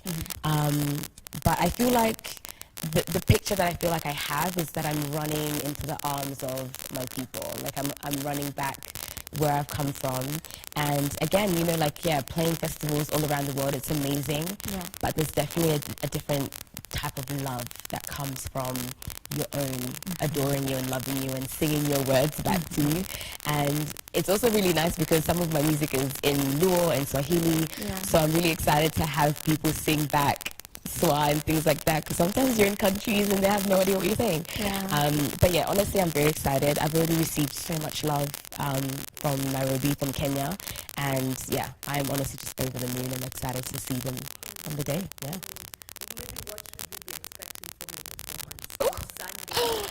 A lot of energy. I feel like me on stage is always just energy, just vibes. It's hip hop, you know what I'm saying? I don't think we get to experience hip hop shows in Kenya that much these days, so I'm really excited to just show people what hip hop really means. And yeah, you're gonna have to jump, you're gonna have to dance. I don't know if we're allowed to mosh pit, but hey, but it's gonna be really fun. I think it's just, yeah, good vibes and great energy. Yeah, I mean, definitely we should be expecting like some hardcore. Yes, You know? exactly. So just from your EP, that is Wameo, with the collaborations that you have in there. You know, you had touched on it a bit. You've worked with Calligraph Jones. Yes. You've worked with Femi One. I mean, you have done really, really good collaborations. Maybe just, you know, how was it like for you, you know, getting to work with these people? You know, they are the Kenyan greats when it comes to rap and hip hop. Yeah. So just how was that like for you? Honestly, it was a beautiful experience because, I mean, I grew up listening to Calligraph. And Femi One as well, it's like, again, in the hip-hop culture, in the hip-hop industry worldwide, a lot of MCs don't get the recognition that they deserve. So it was really great to partner with them because on one side, like you're saying, these are the OGs, I'm coming into their territory, and you have to respect the OGs, like Calligraph says. But at the same time, I think it was really dope because I think people got to see that I am one of the elites again, and I deserve to be up on these stages with these these artists, and yeah, I think for me it was just really fun to be able to be alongside, to have my name alongside them is just ace. Yeah. But yeah, I mean, they're really dope, and I think it was such an honor to work with them. Okay, I don't know if you would be willing to tell us this or let us in on it, but should we be expecting any of them joining you on stage? Come to the festival. Come to Blankets and Wine and see for yourself. But you have to be there as well when the gates open in front of the stage. I think you're going to have to come and see for yourself. You need to come and, yes. you know, get to confirm if they will be coming up on stage with you or not. Exactly. All right. Now, Diane, this year we have like the genres that will be represented, or that the genres that we will get to listen to on stage are quite diverse, you know, from gengeton to R&B to hip-hop, of course. Was that specific, or what's the story behind it? Because you said for you it's all about telling the stories, so what's the story behind that?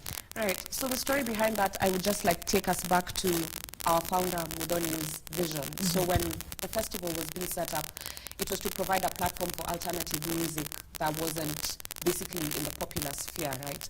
So for us, we're just very intentional about being in spaces where we're able to grow all these different genres that all these amazing artists are experimenting with. And for us as a brand, we have a pillar that we really are rooted in: discover, love, share. So we feel like it's our duty to our community and to the culture to be able to put people on to all these different things, because Kenyan and African artists are so fantastic, they're brilliant, and there needs to be more platforms and more opportunities for people to see all these different things that folks are working on. So it is very intentional for us to have this, you know, like array of different things for people to onja, you know, through the day. So yes, it's very, very, very much intentional. Okay, for those who have no idea on the artists lineup this year, right? Of course, they know Amir is going to be there. Yes. Who else is going to be on that? So on the live stage, we're going to be having Shad Muziki. We're also going to be having Mario, all the way from Tanzania. We're also going to be having the beautiful LC Wameo, as we had mentioned. Who else do we have? Good Lord. Bridget Blue. We have Okello Max. We have Iyani, you know, on the Onja stage. We have Matata. Good Lord, how did I forget Matata? We have Saru, you know. On the Onja stage, we have Shishi, we have Miss Micah, we have Fuzak, we have the B3B from Mura, Ali Fresh, and Big Nyags. We have Doneo, we have Scorpion Kings, who are on the inside but will be on the live stage. So it's gonna be a bash. It's gonna be a bash. Elite artists for sure. And I love how Wameo seems to be fans of this artist. You know, you just mentioned someone and she's like, yeah? So it's so lovely to see that, you know, these artists are going to be coming together. All of them to just give us an experience. All of them just showing us how talented, you know, East Africans are, just how talented Kenyan musicians are. I cannot wait to see that. Maybe if we now just get your parting shots each, speak to the person who hasn't gotten their ticket yet. Let them know what they'll be missing out on, and then also just let them know where to find you on social media and your music. Yes, I mean, get your ticket if you haven't, get it immediately. And yeah, I'll be on at 4 p.m. at Blankets and Wine. And yeah, if you don't know me, my name is Elsie Wameo, ELSYWAMEYO. And you can find me on all social media platforms, and my music is also on all streaming platforms. But I'm very excited to see you guys. Napenda sana Nairobi, and yeah, looking forward to see you guys at Blankets and Wine. Thank you. Diane, when is it happening? And your parting shots. Yeah, so it's going to be the 21st of December. That's this Sunday at the Laureate Gardens, Kasarani. Gates open at noon. Tickets are still available on our official website, www.blanketsandwine.com. Please come get your tickets before they sell out. Come, have a good time, bring your friends, bring your family, and let's dance and say goodbye to 2025 on a good note. Yeah. All right. Tunamaliza aje kama wamea hajatupatia buzz. Oh, just my God. kidogo buzz. Just kidogo buzz. Just kidogo. What's her camera? Which one is her? Which is her camera? That one. Okay. This seat. Yeah. Only one way to the top makes sense. Why I'm in the lane all by myself? The digits go up when you got these letters up funny you built. But we ain't even counting those, cause the name speaks for itself. The bars are cold, the flow is tight, the liquor's tough. Then again, who else? Cause I come second to none. I'm Kenyan, got a face, shaking the beat a lot. But still, I'm serving it tough. Men will talk, can't walk it tough. Wanna put sling like Coco. Bring me along. Got the guts and throw it out punching. I'll pull up to the Bible, but my guys don't know that song. Red light shooters, someone but team neck. Red light when he hit. That's the game. The A. Eddie. We not the same. Thank you so much.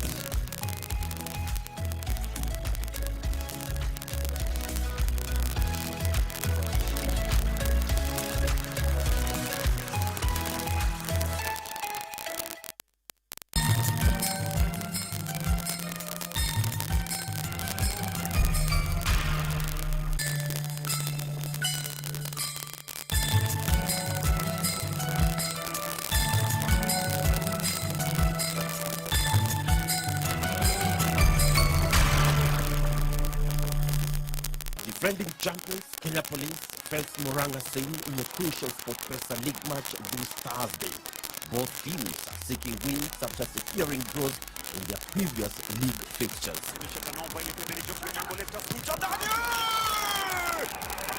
Amemtoka uzuri Tony Musa, penyeza pass The highly anticipated match takes place at Sport Pesa Arena in Murang'a. Catch the action live on KBC Channel 1 this Thursday, 18th December, beginning at 3 p.m. live on KBC Channel 1, your true sports partner. Na waajabu sana. Sikuwa na njia nyingine. Mbona hukuniambia? Ilinibidi nifikirie haraka sana. Una kichwa kigumu, una ujeuri mwingi, na unamdharau mamako sana, kisha ukalipuzia mwili. Acha nikwambie Tumaini. Utaipata mwanamke kama mimi. Hebu niangalie vizuri. Niangalie na uniangalie vizuri tena.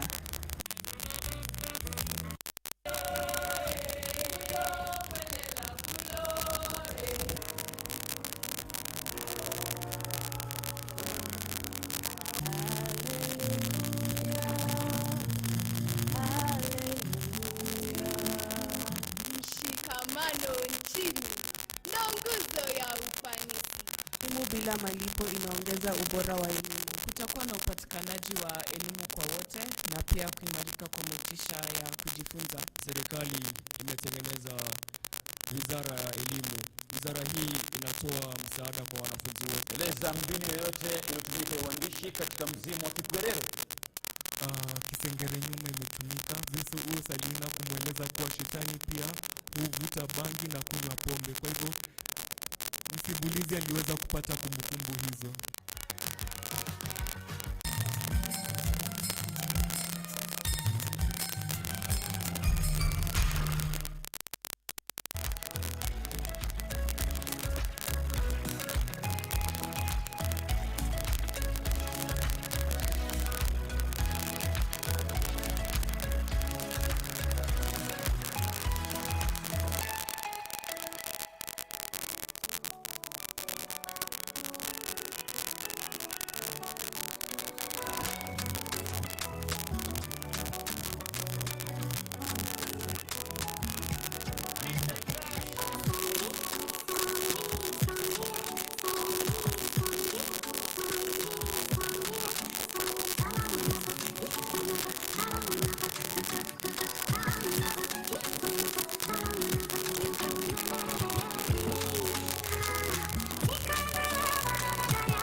Kibaridi cha asubuhi, kijua fani so kikali saa 5.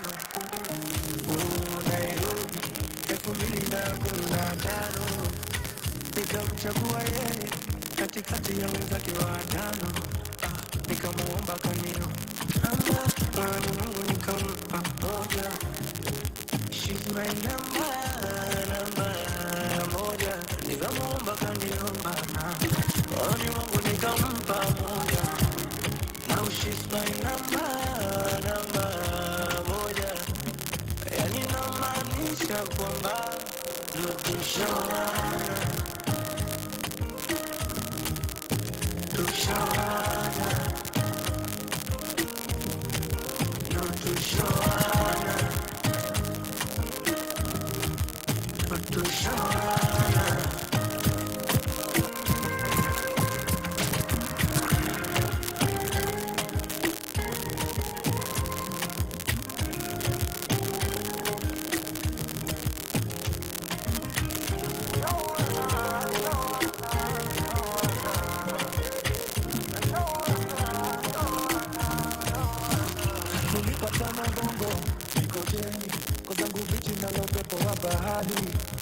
Alinipita kama meli, anayumba akidonda sa kishenzi.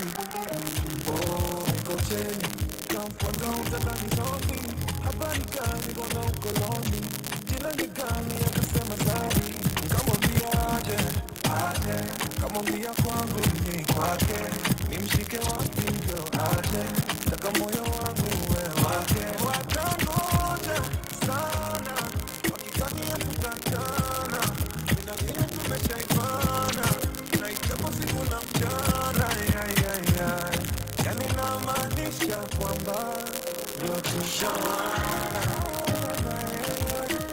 Sami tunayo tushawana.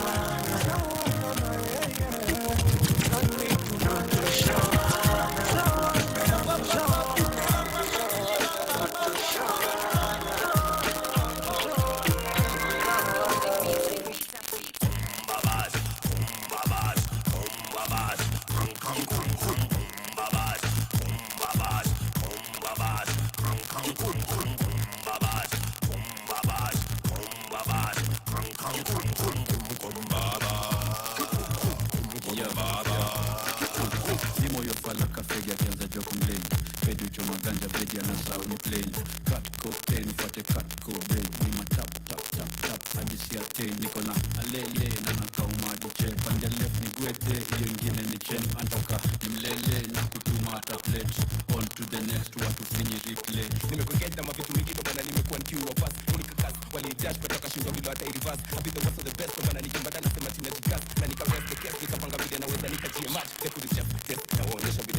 jina yangu ID inagonga kutoka fa kama type D, inagonga kutoka fa kama type C, inagonga kutoka fa kama type C, inagonga kutoka fa kama type C, kama type C, kama type C.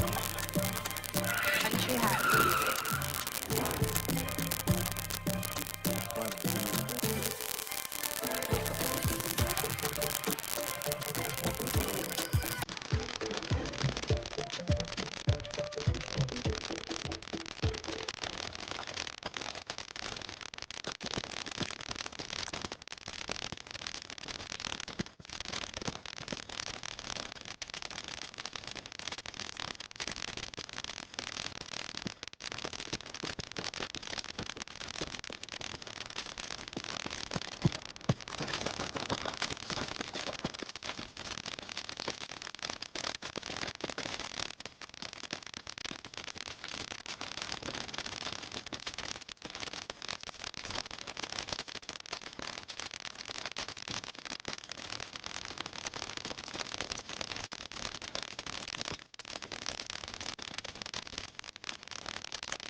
Braka, braka, yeah. Just like the Morocco. Intimate vibes with the logo. Fine girls that you wanna take a photo. Wanna get a burn, just send me the toto. Living life like a chance on the lotto. Out of space with my G's and solo. Living life, baby, that's the motto. Jamba, jamba, the movie, never beat that solo. Yeah. Hakuna Matata, c'est la vie ce soir. You wanna make a bet, better put it on yourself. Protect your heart, maybe put it in a set. Keep good memories and put them in a frame, yeah. Oh, my friends, them. I wanna see them every 10 days. At my back, even at 10. Oh, my Father, please cover them. Oh, everybody want the dollar sign, dollar sign, dollar sign, dollar sign, dollar. I just wanna see a dollar wine, dollar wine, dollar wine, dollar bend over. Yeah, yeah, so me back. No. Braka, braka, yeah. Just like the Morocco. Intimate vibe with the logo. Fine girls that you wanna take a photo. Wanna take a bird, just send me the toto. Living life like a dance on the lotto. Out of space with my G's and solo. Living life, baby, that's the motto. Jamba, jamba, the movie, never beat that solo. Yeah. Hakuna Matata, c'est la vie ce soir. You wanna make a bet, better put it on yourself. Protect your heart, maybe put it in a safe. Keep good memories and put them in a frame, yeah. Oh, my friends, them. I wanna see them every 10 days. At my back, even like the Morocco. Intimate vibes with the logo. Fine girls that you wanna take a photo.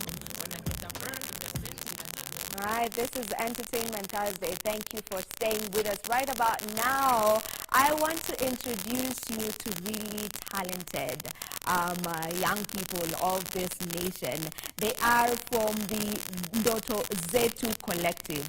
They come from Dandora Phase 4, and they are a collective of young musicians, dancers, rappers, you name it. They are here with us, and I will allow Jonte, who is the founder of the group, to tell us more about it. Welcome. Karibuni, mko vipi? Tuko poa sana kabisa, asante. Una feel poa? Na feel poa sana hii asubuhi. All right, nataka sasa uniintroduce watu ambao uko nao. Just introduce them to me, watuambie hao ni kina nani.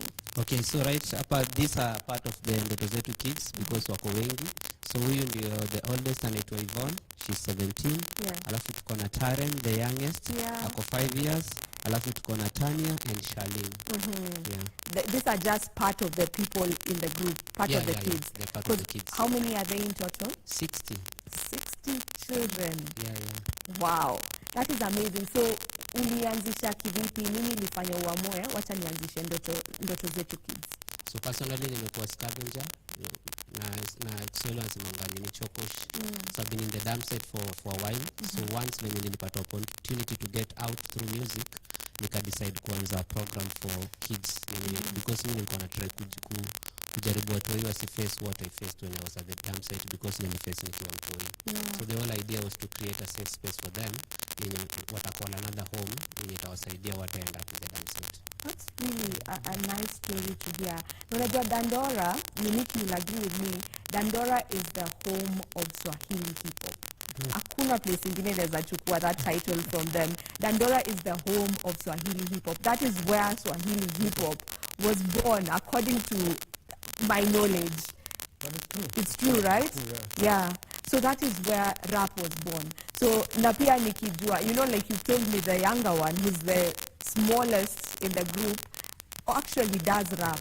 So niulize, mkizaliwa Dandora mnaanza kufunzwa rap ama hii rap inakujangaje? So the reason why unapata na rap it's because of the space we have created. So kama hapo anaona watu wakirap, so anaanza kulearn tu pole pole.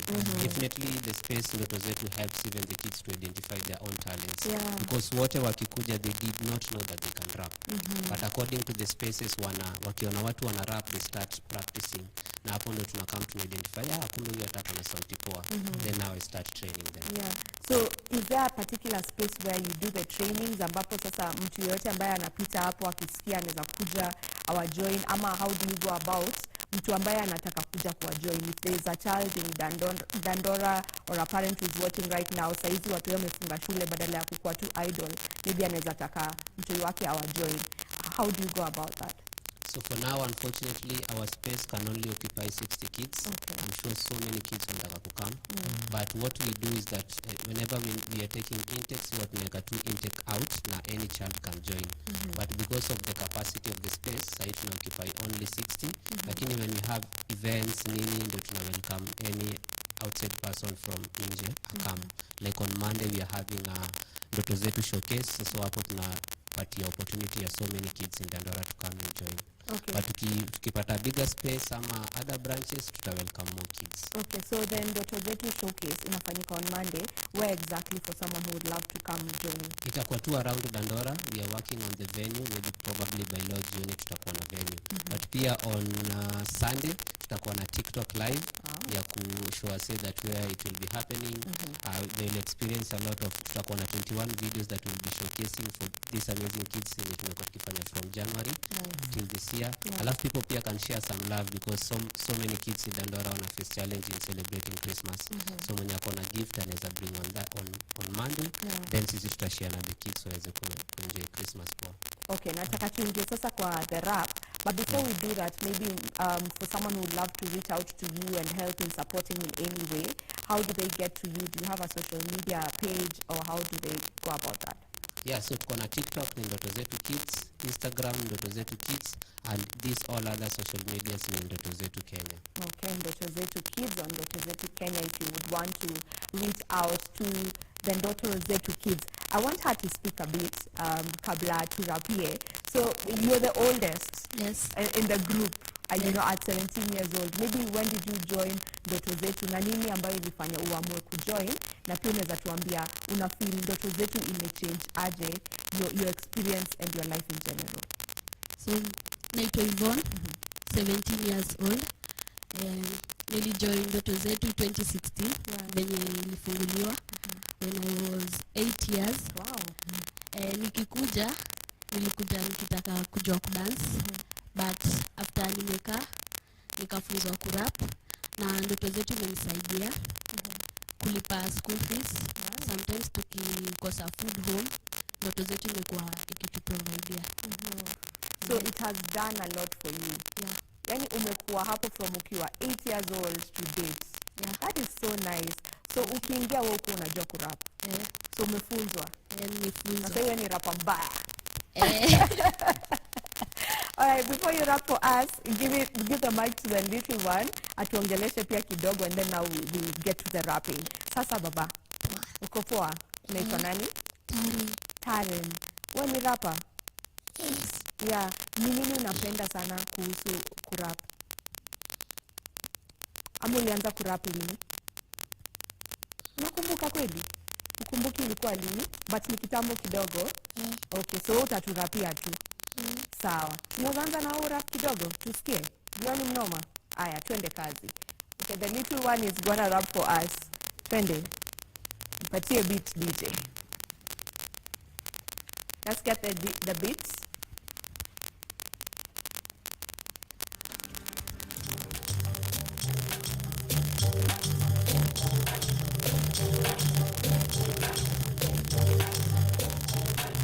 Skuzuni kubaya mtani shangaa uko na gasa mafuta taa toka njia mwambia songe haleluya mwambia gote simintaren kwani nijui na pamnoma amnitambui niko wapi chezebano chezekati na pia hapo mwenye atashinda hapo chapo.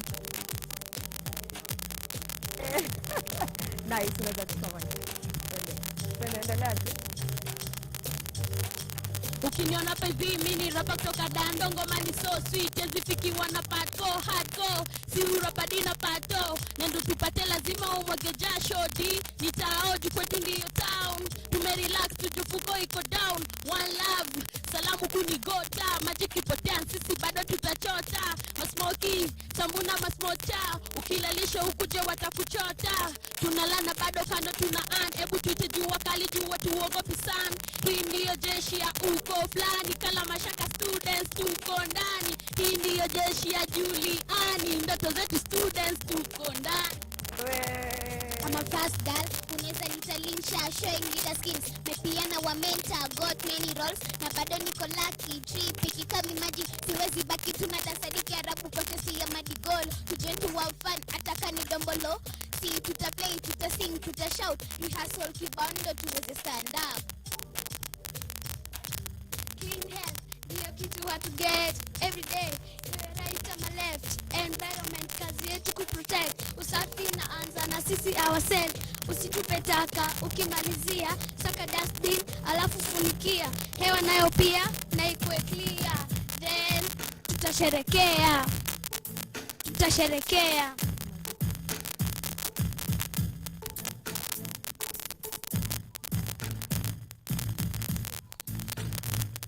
Nabisha mlango utaki kufungua acha ujinga wewe nje kuna mvua unafanya nini kwani unafua mbona unafanya tu kitu unajua hata tusi together hapa sifunge meza jaje tunafadia meza uko hapo sio tatuepa unafala isi kalongo isi jamaa isi kamongo wewe side utoke hata kushikana kama tope.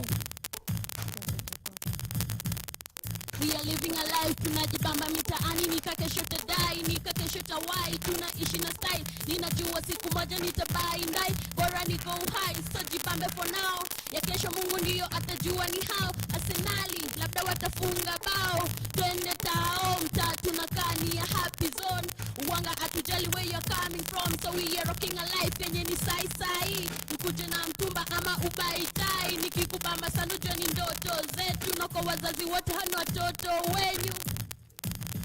Nice. There we have it. Those are Ndoto Zetu kids. Or these are the Ndoto Zetu kids.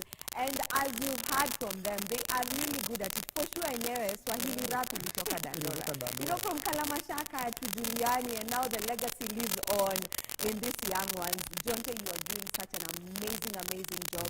You are doing a good job, so thank you for what you're doing. And yes, we hope that you know, you're gonna keep at it.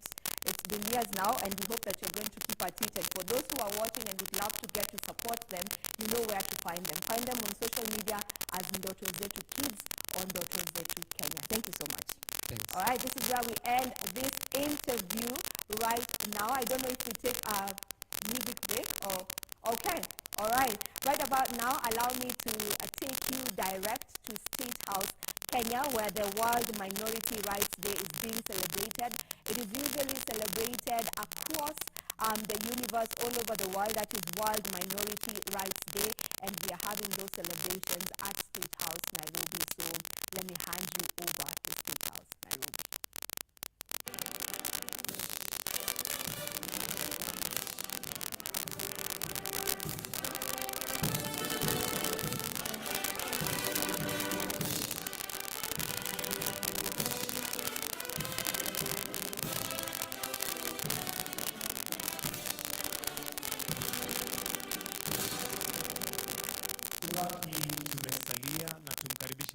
aweze kwenda kwa exhibition